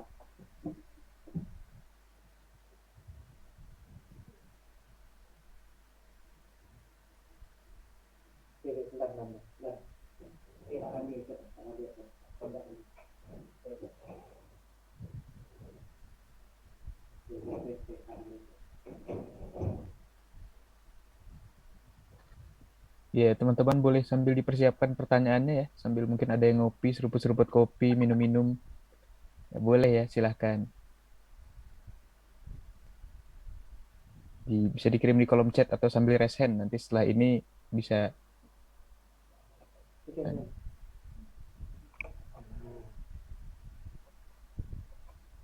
Baik. Ya, suara saya terdengar, Mas? Baik, terima kasih. Jadi Masuk, saya Ustaz. pilih ini supaya suara background saya tidak terdengar ke teman-teman. Kalau pakai sini, insya Allah yang terdengar cuma suara saya. Baik, lanjut. Nah, ayat itu ternyata Imam Al-Qurtubi, Imam As-Suyuti, dan ulama-ulama yang lain itu bilang begini. Maknanya begini. Jadi Allah itu desain awalnya, semua orang itu diberi nikmat, diberi rezeki yang banyak. Jadi ayat itu aslinya, semua orang tuh diberi rezeki, diberi nikmat yang banyak. Desain awalnya begitu. Lalu gara-gara orang berbuat maksiat, gara-gara orang itu berbuat dosa, akhirnya sama Allah dirubah. Dirubah apa? Akhirnya ditahan, rezekinya ditahan, nikmatnya dikurangi. Jadi innallaha la yughayyiru biqaumin hatta yughayyiru bi anfusihim. Sesungguhnya Allah tidak akan mengubah nasib suatu kaum. Maksudnya gini, asal mulanya desainnya kamu itu kata Allah tak kei rezeki kabeh, tak kei rezeki kabeh. Tapi gara-gara kamu berbuat maksiat, tak ubah mbak aku, rezekinya ada di titik. Nah, sampai di sini paham ya? Jadi ayat itu tafsirnya begitu. Kalau Anda ngecek di Al-Jalalain, As-Suyuti, Imam Al-Qurtubi, Ibnu Katsir, itu makna tafsirnya begitu. Jadi kembali lagi, Ustaz boleh nggak sih kita menjadikan ayat ini sebagai motivasi? Boleh-boleh saja. Tapi jangan meyakini penafsiran Anda itu penafsiran yang benar. Ya, kecuali Anda cek langsung dari tafsirnya para ulama. Bisa dipahami Mas Damar ya? Baik, monggo silakan yang mau tanya, monggo silakan. Bisa Ustaz. Alhamdulillah. Oke, terima kasih Ustaz jawabannya. Iya, bagi teman-teman yang lain yang ingin bertanya, silahkan raise hand atau bisa menulis di kolom chat. Kalau misalnya nggak ada, saya mau nanya lagi. Oh, enggak. Ya ini ada pertanyaan Ustadz. Akan saya bacakan sih. Assalamualaikum Ustadz, permisi ingin bertanya. Ada hadis yang menyebutkan syirik itu lebih lembut daripada semut Ustadz. Dan syirik ini kan perlu diwaspadai agar bisa meninggal dalam keadaan bersyahadat. Kalau tanpa sadar kita syirik, nauzubillah. Apa yang harus dilakukan Ustadz dan apa cukup beristighfar dan memperbarui syahadat di tahiyat akhir atau ada yang perlu dilakukan lagi Ustadz? Maaf kepanjangan Ustadz. Hehe. Baik, begini Mas, syirik itu ada dua. Para ulama bilang syirik itu ada dua. Yang pertama syirik asghar, yang kedua syirik akbar. Oke, Ustadz, syirik asghar itu apa sih? Syirik kecil. Jadi syirik itu lawannya ikhlas. Saya ulangi, syirik itu lawannya ikhlas. Syirik itu menyekutukan. Menyekutukan tuh gini. Ya apa ya? Sekutu. Maksudnya gini, seakan-akan Allah itu apa? Berkongsi. Tahu berkongsi itu apa ya? Berkelompok. Nah, gitu maksudnya gini. Seakan-akan Allah itu untuk melakukan sesuatu itu butuh yang lain. Jadi Allah ketika mau menggerakkan bumi, Allah mau menggerakkan matahari, itu Allah butuh yang lain. Bersekutu itu artinya seakan-akan kita itu menganggap Allah itu butuh orang lain untuk melakukan semuanya. Itu namanya menyekutukan Allah. Seakan-akan ada tandingannya Allah. Oke, sampai di sini paham ya? Jadi syirik itu, makna syirik itu artinya menyekutukan. Itu artinya menganggap ada tandingan selain Allah. Ada dewa-dewa. Permisi ya, kalau dalam agama lain kan ada dewa Siwa, ada dewa Brahma, ada dewa Wisnu. Dewa Brahma itu dewa pencipta, dewa Wisnu itu dewa dewa kasih sayang, dewa Siwa itu dewa peperangan. Nah itu kan ada tandingannya. Itu mereka tidak berdiri sendiri. Dalam artian dewa ini kalau tidak cocok bisa berantem itu. Nah itu namanya menyekutukan. Nah sedangkan Allah itu esa, gak bisa. Tuhannya cuma satu, tidak ada tandingannya. Sampai di sini paham ya? Oke ya. Jadi syirik itu menyekutukan. Seakan-akan menganggap Allah itu ada tandingannya. Nah, lawannya syirik itu ikhlas. Ikhlas itu bersih. Jadi ikhlas itu memurnikan, bersih dari kotoran syirik, bersih dari menyekutukan Allah. Ya. Oke ya. Nah, nanti kalau jenengan paham ini, jadi syirik itu ada dua. Yang pertama syirik kecil, syirik asghar. Syirik kecil itu apa Ustaz? Riya. Saya ulangi ya, syirik kecil itu apa Ustadz? Riya. Syirik kecil tidak membuat orang keluar dari Islam. Jadi ketika Anda riya, itu syirik kecil. Para ulama bilang syirik kecil itu riya. Riya itu gimana? Anda sedekah niat supaya dipanggil dermawan. Nah ya, Anda sholat supaya dianggap orang soleh, gitu kan ya. Anda sering ke masjid supaya calon mertua Anda yang sering ke masjid itu akhirnya cocok dengan Anda. Ini mantuku cocok, ini mantu yang teladan, mantu yang soleh. Nah itu riya. Nah, riya itu syirik yang kecil dan itu tidak membuat Anda keluar dari Islam. Nah, kalau riya itu cukup dengan istighfar dan bertobat. Ya, kalau riya itu cukup dengan istighfar dan bertobat. Oke ya, itu syirik kecil.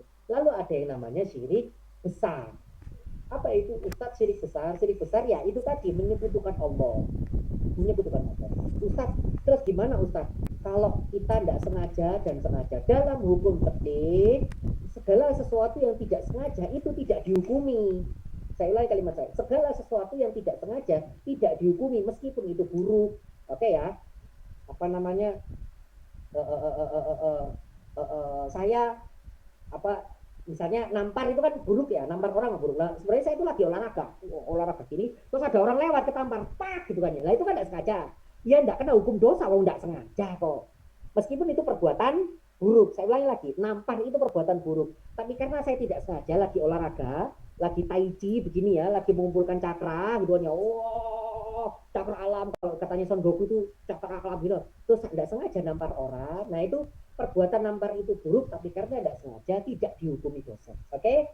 Nah syirik itu besar, itu perbuatan buruk. Tapi karena Anda tidak sengaja, tidak menyadarinya, gak sadar kalau itu syirik, ya Anda tidak terkena hukum murtad. Contoh, ini kan orang tidak paham, hati-hati, ini juga termasuk syirik. Contoh, gitu kan ya. Kita lagi makan nih di sebuah warung. Warung itu awalnya sepi, terus kita ngomong gara-gara aku ini, lontar, saya lu makan di sini terus warungnya jadi rame. Nah, itu syirik sebenarnya. Itu seakan-akan menjadikan kita tandingannya Allah, yang bikin rame itu kita, gitu kan ya. Atau sampai ke dukun nyari apa itu yang penglaris. Nah itu syirik besar. Nah kalau orangnya tidak sadar, tidak ngerti kalau itu syirik, ya dia tidak kena dosa. Namanya tidak ngerti, namanya tidak sadar kok. Dia tidak kena dosa, meskipun perbuatan itu dosa besar. Tapi karena dia tidak sadar, namanya orang tidak sadar, namanya orang tidak tahu, dia tidak kena dosanya. Nah kalau orang itu sadar, maksudnya tahu ya, ini saya tidak bahas yang tidak sadar. Yang tidak sadar tidak kena dosanya. Oke, kalau orang itu sadar, tahu kalau itu syirik besar dan tetap melakukannya, apa hukumannya Ustaz? Dia murtad, keluar dari Islam. Terus gimana Ustaz? Terus untuk kembalinya satu dia harus syahadat, itu dulu ya, pasti dia harus syahadat. Terus yang kedua ini yang luar biasa teman-teman, makanya keluar dari Islam itu tidak sembarangan. Keluar dari Islam itu tidak sembarangan. Ketika dia keluar dari Islam, maka sejenak apa tadi? Ketika dia keluar dari Islam itu apa? Dia harus membayar denda. Maksudnya dibayar denda itu bukan bayar uang, itu enggak. Dia harus membayar segala sesuatu yang dia tinggalkan. Maksudnya kayak gimana Ustaz? Begini, ketika seorang itu secara sengaja keluar dari Islam, ini contoh yang paling gampang gini, sholat itu kan wajib, oke, sholat fardu 5 waktu, semua madhab bahkan Syiah sekalipun mengatakan wajib, oke, tapi ketika Anda Islam terus Anda ngomong, enggak, sholat itu wajib, padahal Anda Islam, Anda tahu kalau rukun Islam itu sholat, gitu. Terus Anda ngomong sholat gak wajib, nah itu Anda sudah keluar dari Islam. Nah, ketika Anda keluar dari Islam, terus akhirnya Anda taubat, istighfar, terus baca syahadat lagi, maka dendanya itu apa? Selama Anda tidak sholat tadi, selama misalnya 5 tahun ya, Anda meyakini bahwa sholat tidak wajib, Anda 5 tahun tidak sholat, itu harus dibayar itu.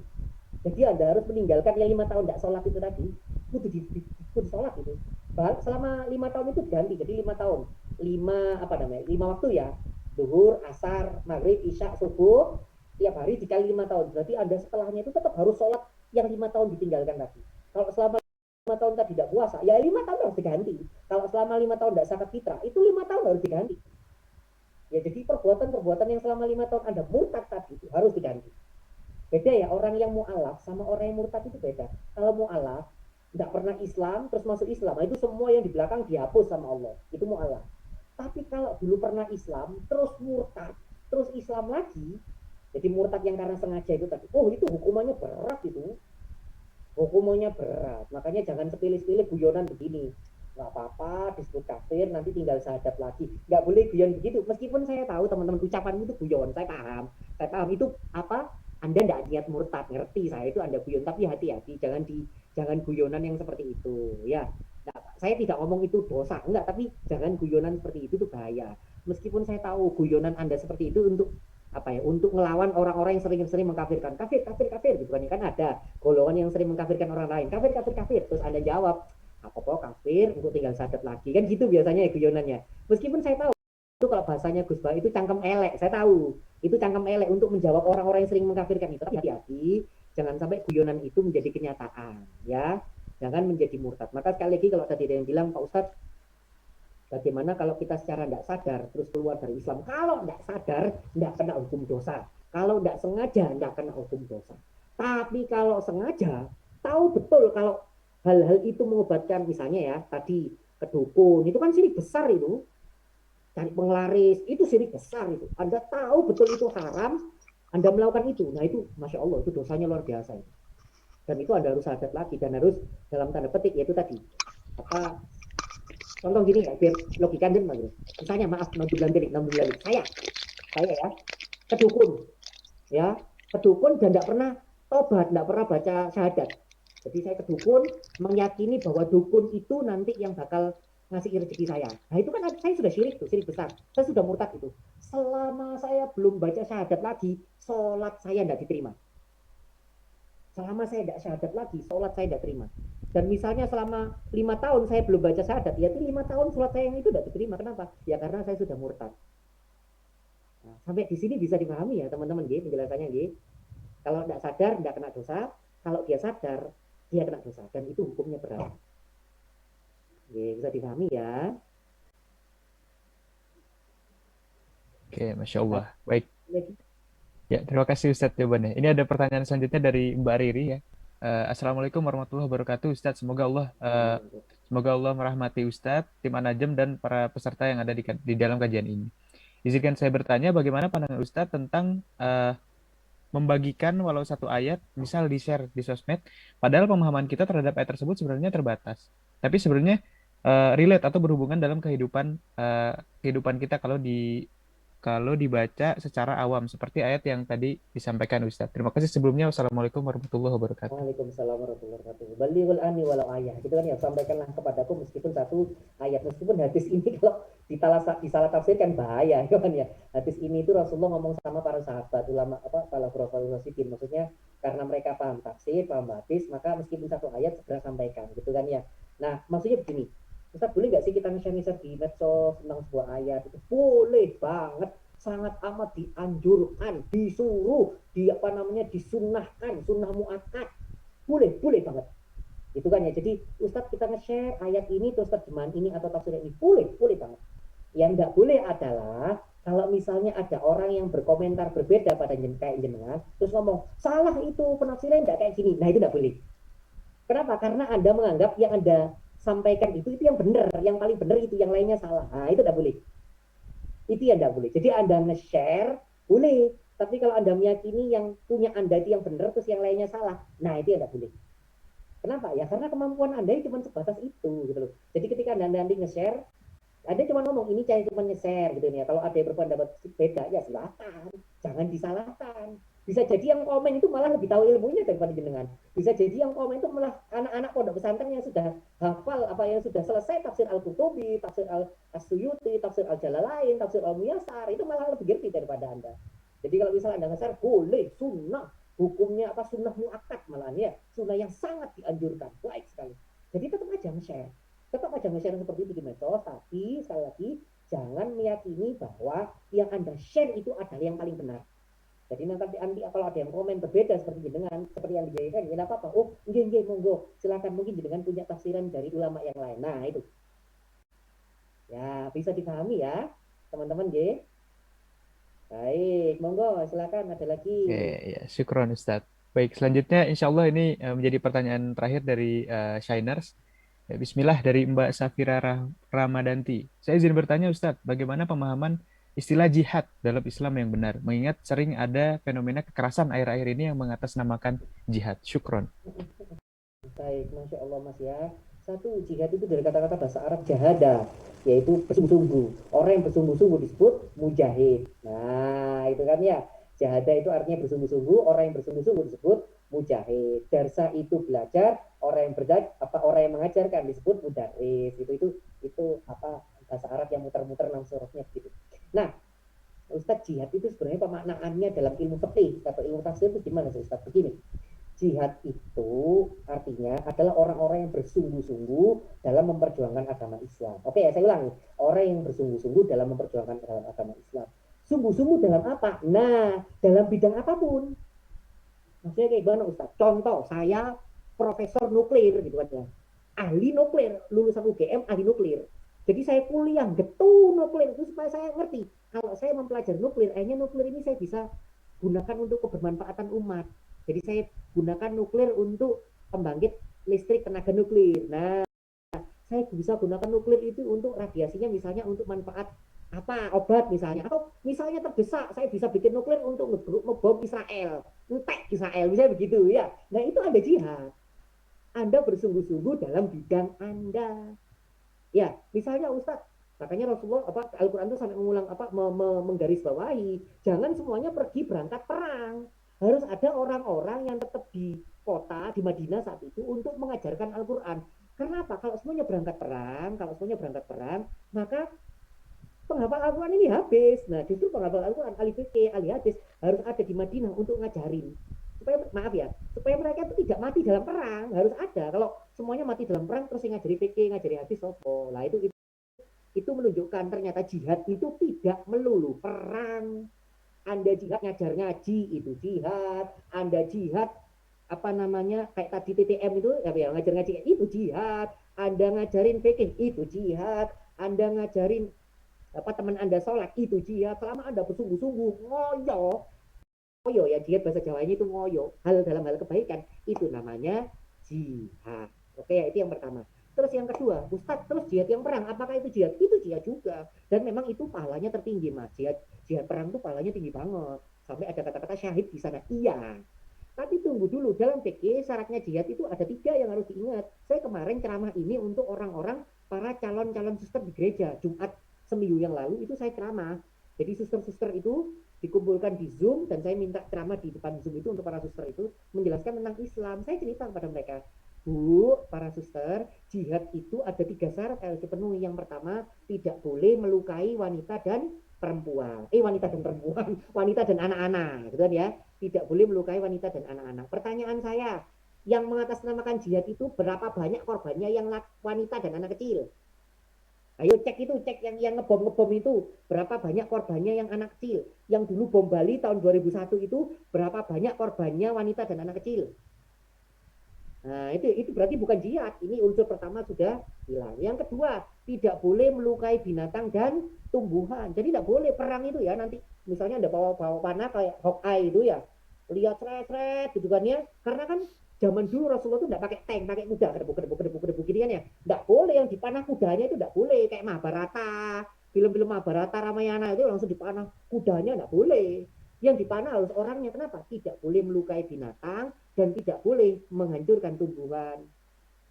Nah, oke ya, itu poin kedua dalam jihad. Nah, ini yang penting nomor 3. Apa itu? Tidak boleh merusak tempat ibadah agama apapun. Dalam fikih jihad itu dijelaskan, tidak boleh merusak tempat ibadah agama apapun. Loh, kalau Anda ngebom gereja itu namanya bukan jihad. Jihad itu bukan mati syahid, itu mati sangit. Ya, lawang gereja kok dibom. Loh, Ustaz, berarti Anda membela gereja? Tutup. Buat saya agama yang benar Islam, tapi nggak boleh ngebom gereja itu. Saya nyampaikan seperti ini teman-teman. Kemarin teman-teman baru suster ada yang meneteskan air mata sampai, ya Allah Islam, ya Tuhanku, Islam. Mungkin dipikir ya, Islam itu ternyata begitu ya. Nah, gitu loh. Nah, jadi jihad itu bukan sembarangan. Pokoknya Allahu Akbar, enggak begitu, gitu ya. Enggak boleh apa Anda menghancurkan gereja, enggak boleh. Misalnya kita perang sama orang kafir ya, terus orang kafirnya sembunyi di gereja, ya mandek kalau diserang. Bintang ini saya metu. Nah, diserang gak peduli, orang kejar gereja, bom, double kill, savage, nggak boleh ya. Anda boleh menyerang gereja itu atau menyerang tempat ibadah hanya di game ya. Di Mobile Legends atau apa itu Anda menyerang tempat ibadahnya silakan, itu game. Tapi kalau jihad beneran nggak boleh ditungguin di depan. Oji Ustaz, nah ya. Nggak boleh, harus tungguin tantenya ayo metu kok kemarin kena perang. Saya kamu sini denang ini. Apa sini denang tempat ibadah termasuk sembunyi di masjid, nggak boleh diserang, Mas. Nggak boleh menyerang orang di masjid itu nggak boleh. Karena kalau sudah di tempat ibadah apapun agamanya dalam jihad itu berhenti. Bintang ini nar, ayo, ojo licik rek, licik sini tempat ibadah itu namanya licik kalau bahasa Jawa ya. Paham ya? Jadi yang sekali lagi ngomong jihad dulu itu kadang tidak paham tentang makna jihad. Terakhir teman-teman ini saya sampaikan, ibadah tertinggi dalam umat Islam itu bukan jihad. Saya ulangi, ibadah tertinggi dalam umat Islam itu bukan jihad. Ketika Rasulullah jadi Rasul, ibadah apa yang paling disukai Allah? Rasulullah jawab, as-sholatu ala waktiha, sholat tepat waktu. Jadi nomor 1 itu bukan jihad. Terus nomor 2, ibadah apa yang paling disukai Allah? Apa? Hubbul, apa astagfirullah. Birrul walidain, berbakti kepada kedua orang tua. Jadi nomor 1 sholat tepat waktu, nomor 2 itu berbakti kepada orang tua, baru nomor 3 jihadu fiddin, jihad membela agama. Jadi jihad itu nomor 3 teman-teman. Nomor 1 itu sholat tepat waktu, nomor 2 itu bakti sama orang tua. Lah kalau Anda dipanggil orang tua mau meron, sik tak bu, sik tak pak gitu nah. Anda sik ngomong sik, gak usah budal jihad. Ya Anda diceluk orang tua itu sik babu atau cucu ya gak usah jihad. Sik level 3, jadi level 2 guru mari kok sosokan level 3. Nah, paham ya maksud sekarang ya? Baik, monggo Mas Dama. Syukran, Masya Allah Ustadz jawabannya. Semoga menjawab kegelisahan, keresahan teman-teman tadi, teman-teman sainers sekalian. Dan mohon maaf karena tadi pertanyaan terakhir, ya misalnya teman-teman masih ada pertanyaan atau ada yang diresahkan, ya teman-teman bisa nanti di lain kesempatan kita bertanya kepada Ustadz Marzuki Imron. Dan bisa juga di follow IG-nya Ustadz Marzuki Imron ya, @marzuki_imron. Ya, nanti ada informasi juga tentang ceramah beliau di lain-lain tempat, dan juga ada info-info juga kemarin tuh kalau saya nggak salah ada info tentang Palestina juga Ustadz ya, ada penjelasan tentang konflik Palestina Israel dan lain sebagainya. Jadi bagi teman-teman yang mungkin mau menjadi followers Ustadz Naruto, Ustadz Hokage, ya silahkan di follow Instagramnya. Jangan lupa juga di follow Anajem ya, jangan Ustadz Mazuki doang, tapi Anajem juga di follow gitu ya, @anajem.project, jangan lupa teman-teman ya. Oke, kalau gitu nanti bakal ada sesi foto. Ustadz mohon izin jangan live dulu Ustadz ya. Nah, tapi sebelum sesi foto mungkin gini, saya minta closing statement dari Ustadz, karena kan kita sebagai muda-mudi ini yang sedang berusaha untuk beristiqomah dalam berbuat baik kan pasti diiringi berguru juga Ustadz ya. Ada yang kita mungkin jadi followersnya Habib Ja'far, ada yang mungkin jadi followersnya Ustadz Adi Hidayat, Buya Yahya, dan lain sebagainya. Nah kemudian kan ada juga tuh netizen yang bilang Ustadz ini sesat, jangan, Ustadz ini kafir, Ustadz ini akidahnya nggak jelas gini. Dan sedangkan ya saya ngerasa apa yang saya ikuti nggak pernah membelokkan akidah saya gitu Ustadz. Nah mungkin ada pesan-pesan dari Ustadz untuk menghadapi yang seperti itu, dan ya untuk anak muda seperti kami Ustadz. Terima kasih. Ya baik begini Mas, ini mumpung di sini saya akan luruskan ya, mumpung di sini ya, saya akan luruskan, semoga Allah mengampuni saya. Nggih, ada yang bilang Habib Ja'far itu Syiah. Oke, saya akan buktikan. Ini simpel ya, sebentar, saya ngomong sebentar ya, supaya fitnah ini tidak kemana-mana. Satu, yang pertama saya 2 kali ketemu Habib Ja'far. Yang pertama di Masjid Unair, di Masjid di Ulul Asmi, yang kedua kemarin di Kikendi ya. Selama 2 kali saya ketemu Habib Ja'far, 2 kali saya melihat beliau sholat, 2 kali. Dan ketika beliau sholat itu, beliau menggunakan madzhab Syafi'i. Sedekapnya di perut begini. Kalau Syiah itu tidak pakai sedekap kayak Imam Malik. Jadi Allahu Akbar begini. Anda nanti bisa ngecek kok di YouTube atau di Google, cek cara sholatnya Syiah. Itu tidak pakai sedekap, tapi seperti ini.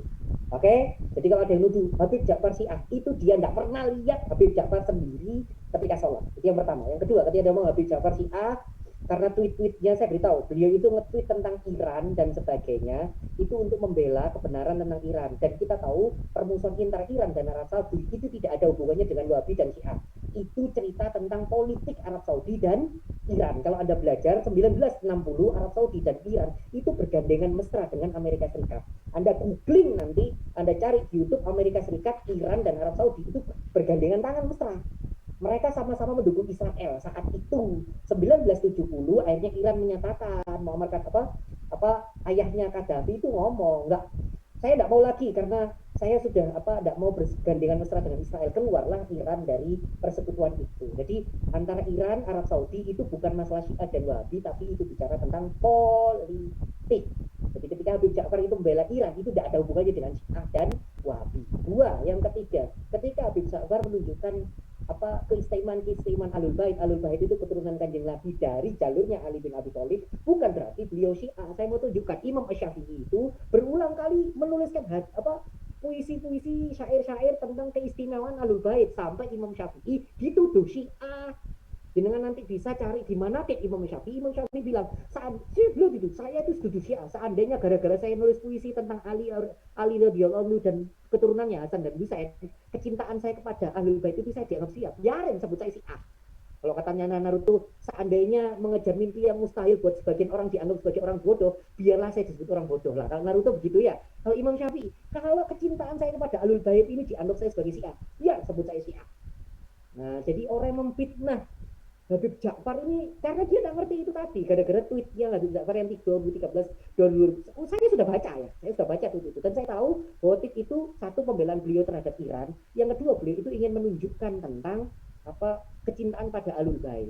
Alasan selanjutnya, jangan gampang kena fitnah Syiah, dikit-dikit Syiah, gitu kan ya. Terus saya mau menunjukkan begini.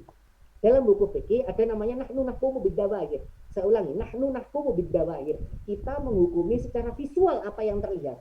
Jadi karena secara visual kita melihat Habib Ja'far sholatnya pakai madzhab Syafi'i, dan segala sesuatu yang beliau lakukan itu Syafi'iyah, enggak boleh Anda ngomong ini takiyah, lambemu.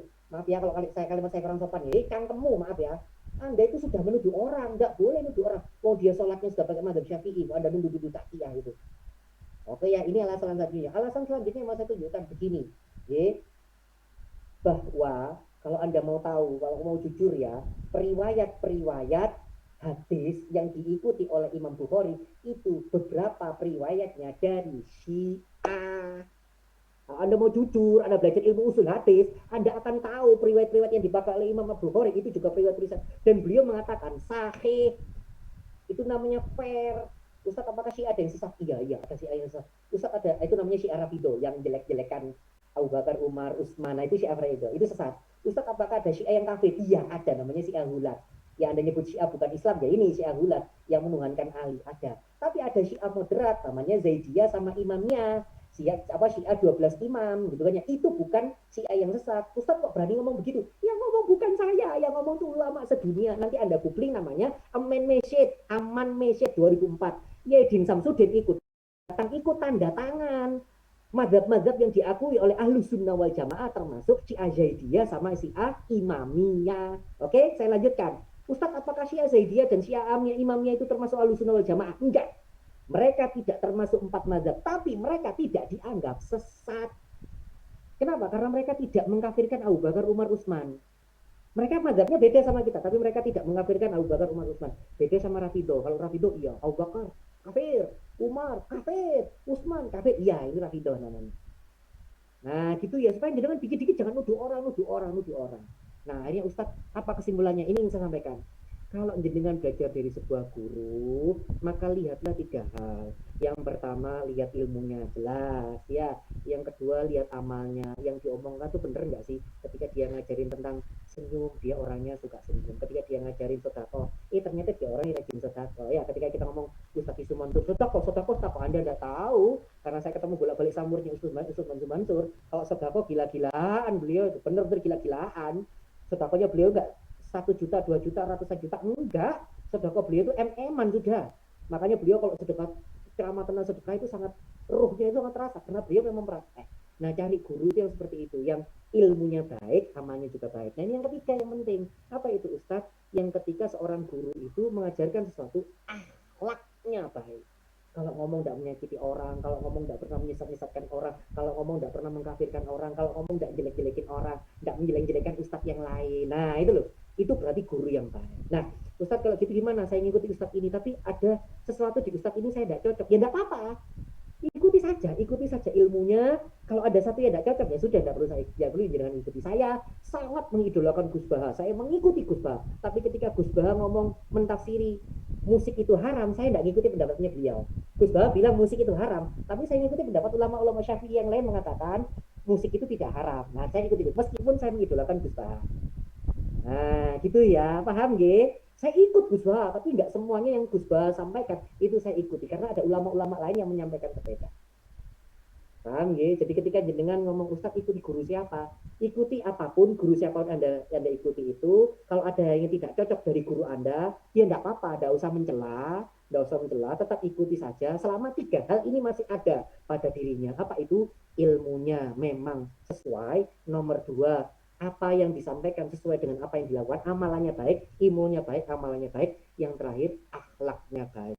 Ini yang dikatakan apa, al ulama warasatul ambiya, bahwa ulama itu pewaris nabi. Warisnya apa? Ya 3 hal ini, 3 hal yang diwariskan oleh nabi: ilmu, amal, sama akhlak. Jadi carilah guru yang ilmunya baik, amalnya baik, dan akhlaknya baik. Bisa dipahami ya? Oke, Masya Allah. Ya, terima kasih pencerahan Ustadz dan statement dan juga pesan untuk kita semua agar dalam beristiqomah, dalam kita kemudian semangat berbuat baik, semangat berdakwah, semangat beribadah, semangat jihad. Kita juga tidak takut dalam berguru gitu. Jadi tidak sedikit-sedikit limpung, tidak sedikit-sedikit kita menyudutkan pihak lain, ini sesat, itu sesat, dan lain sebagainya. Terima kasih Ustadz sekali lagi, Ustadz Marzuki Imron sudah meluangkan waktunya pada kita semua dan memberikan insight yang cukup banyak bagi saya khususnya. Luar biasa ini, enaknya jadi MC dan moderator ini bisa ngobrol langsung sama pembicara. Sama Ustadznya enak. Makanya teman-teman jadi MC dong ya, kali-kali. Ya oke. Kita sesi foto dulu kalau gitu. Mungkin dari teman-teman Anajem yang bertugas untuk memfoto boleh dikasih aba-aba biar tidak kaget.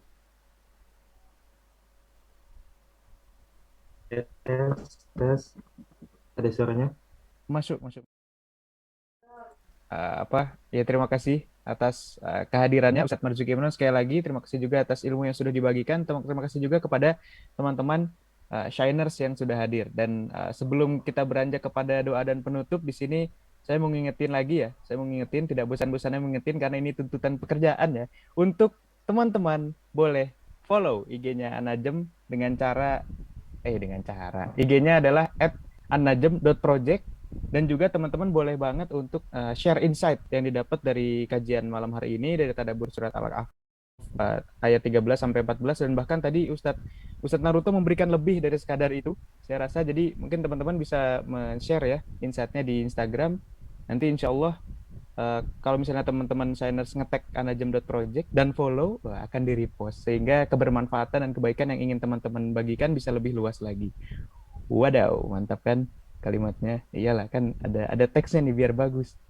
Oke, ya terima kasih sekali lagi ya untuk teman-teman semua yang sudah hadir. Ustadz juga terima kasih, dan TTM ini insya Allah akan diadakan rutin ya dari Anajem, rutin setiap 1 bulan sekali di pekan keempat. Nah, jadi stay tune terus di Instagramnya. Dan oke lah, udah terlalu banyak mengingatkan ya, udah terlalu banyak mengingatkan. Kalau gitu sekarang kita tutup forum diskusinya dengan hamdalah, alhamdulillahirabbil alamin, dan istighfar 3 kali, astagfirullahalazim, astagfirullahalazim, astagfirullahalazim, dan doa kafaratul majelis. Subhanakallahumma wa bihamdika asyhadu an la ilaha illa anta astaghfiruka wa atubu ilaik. Nah, kita berdoa di dalam hati sebagai penutup. Berdoa dipersilahkan.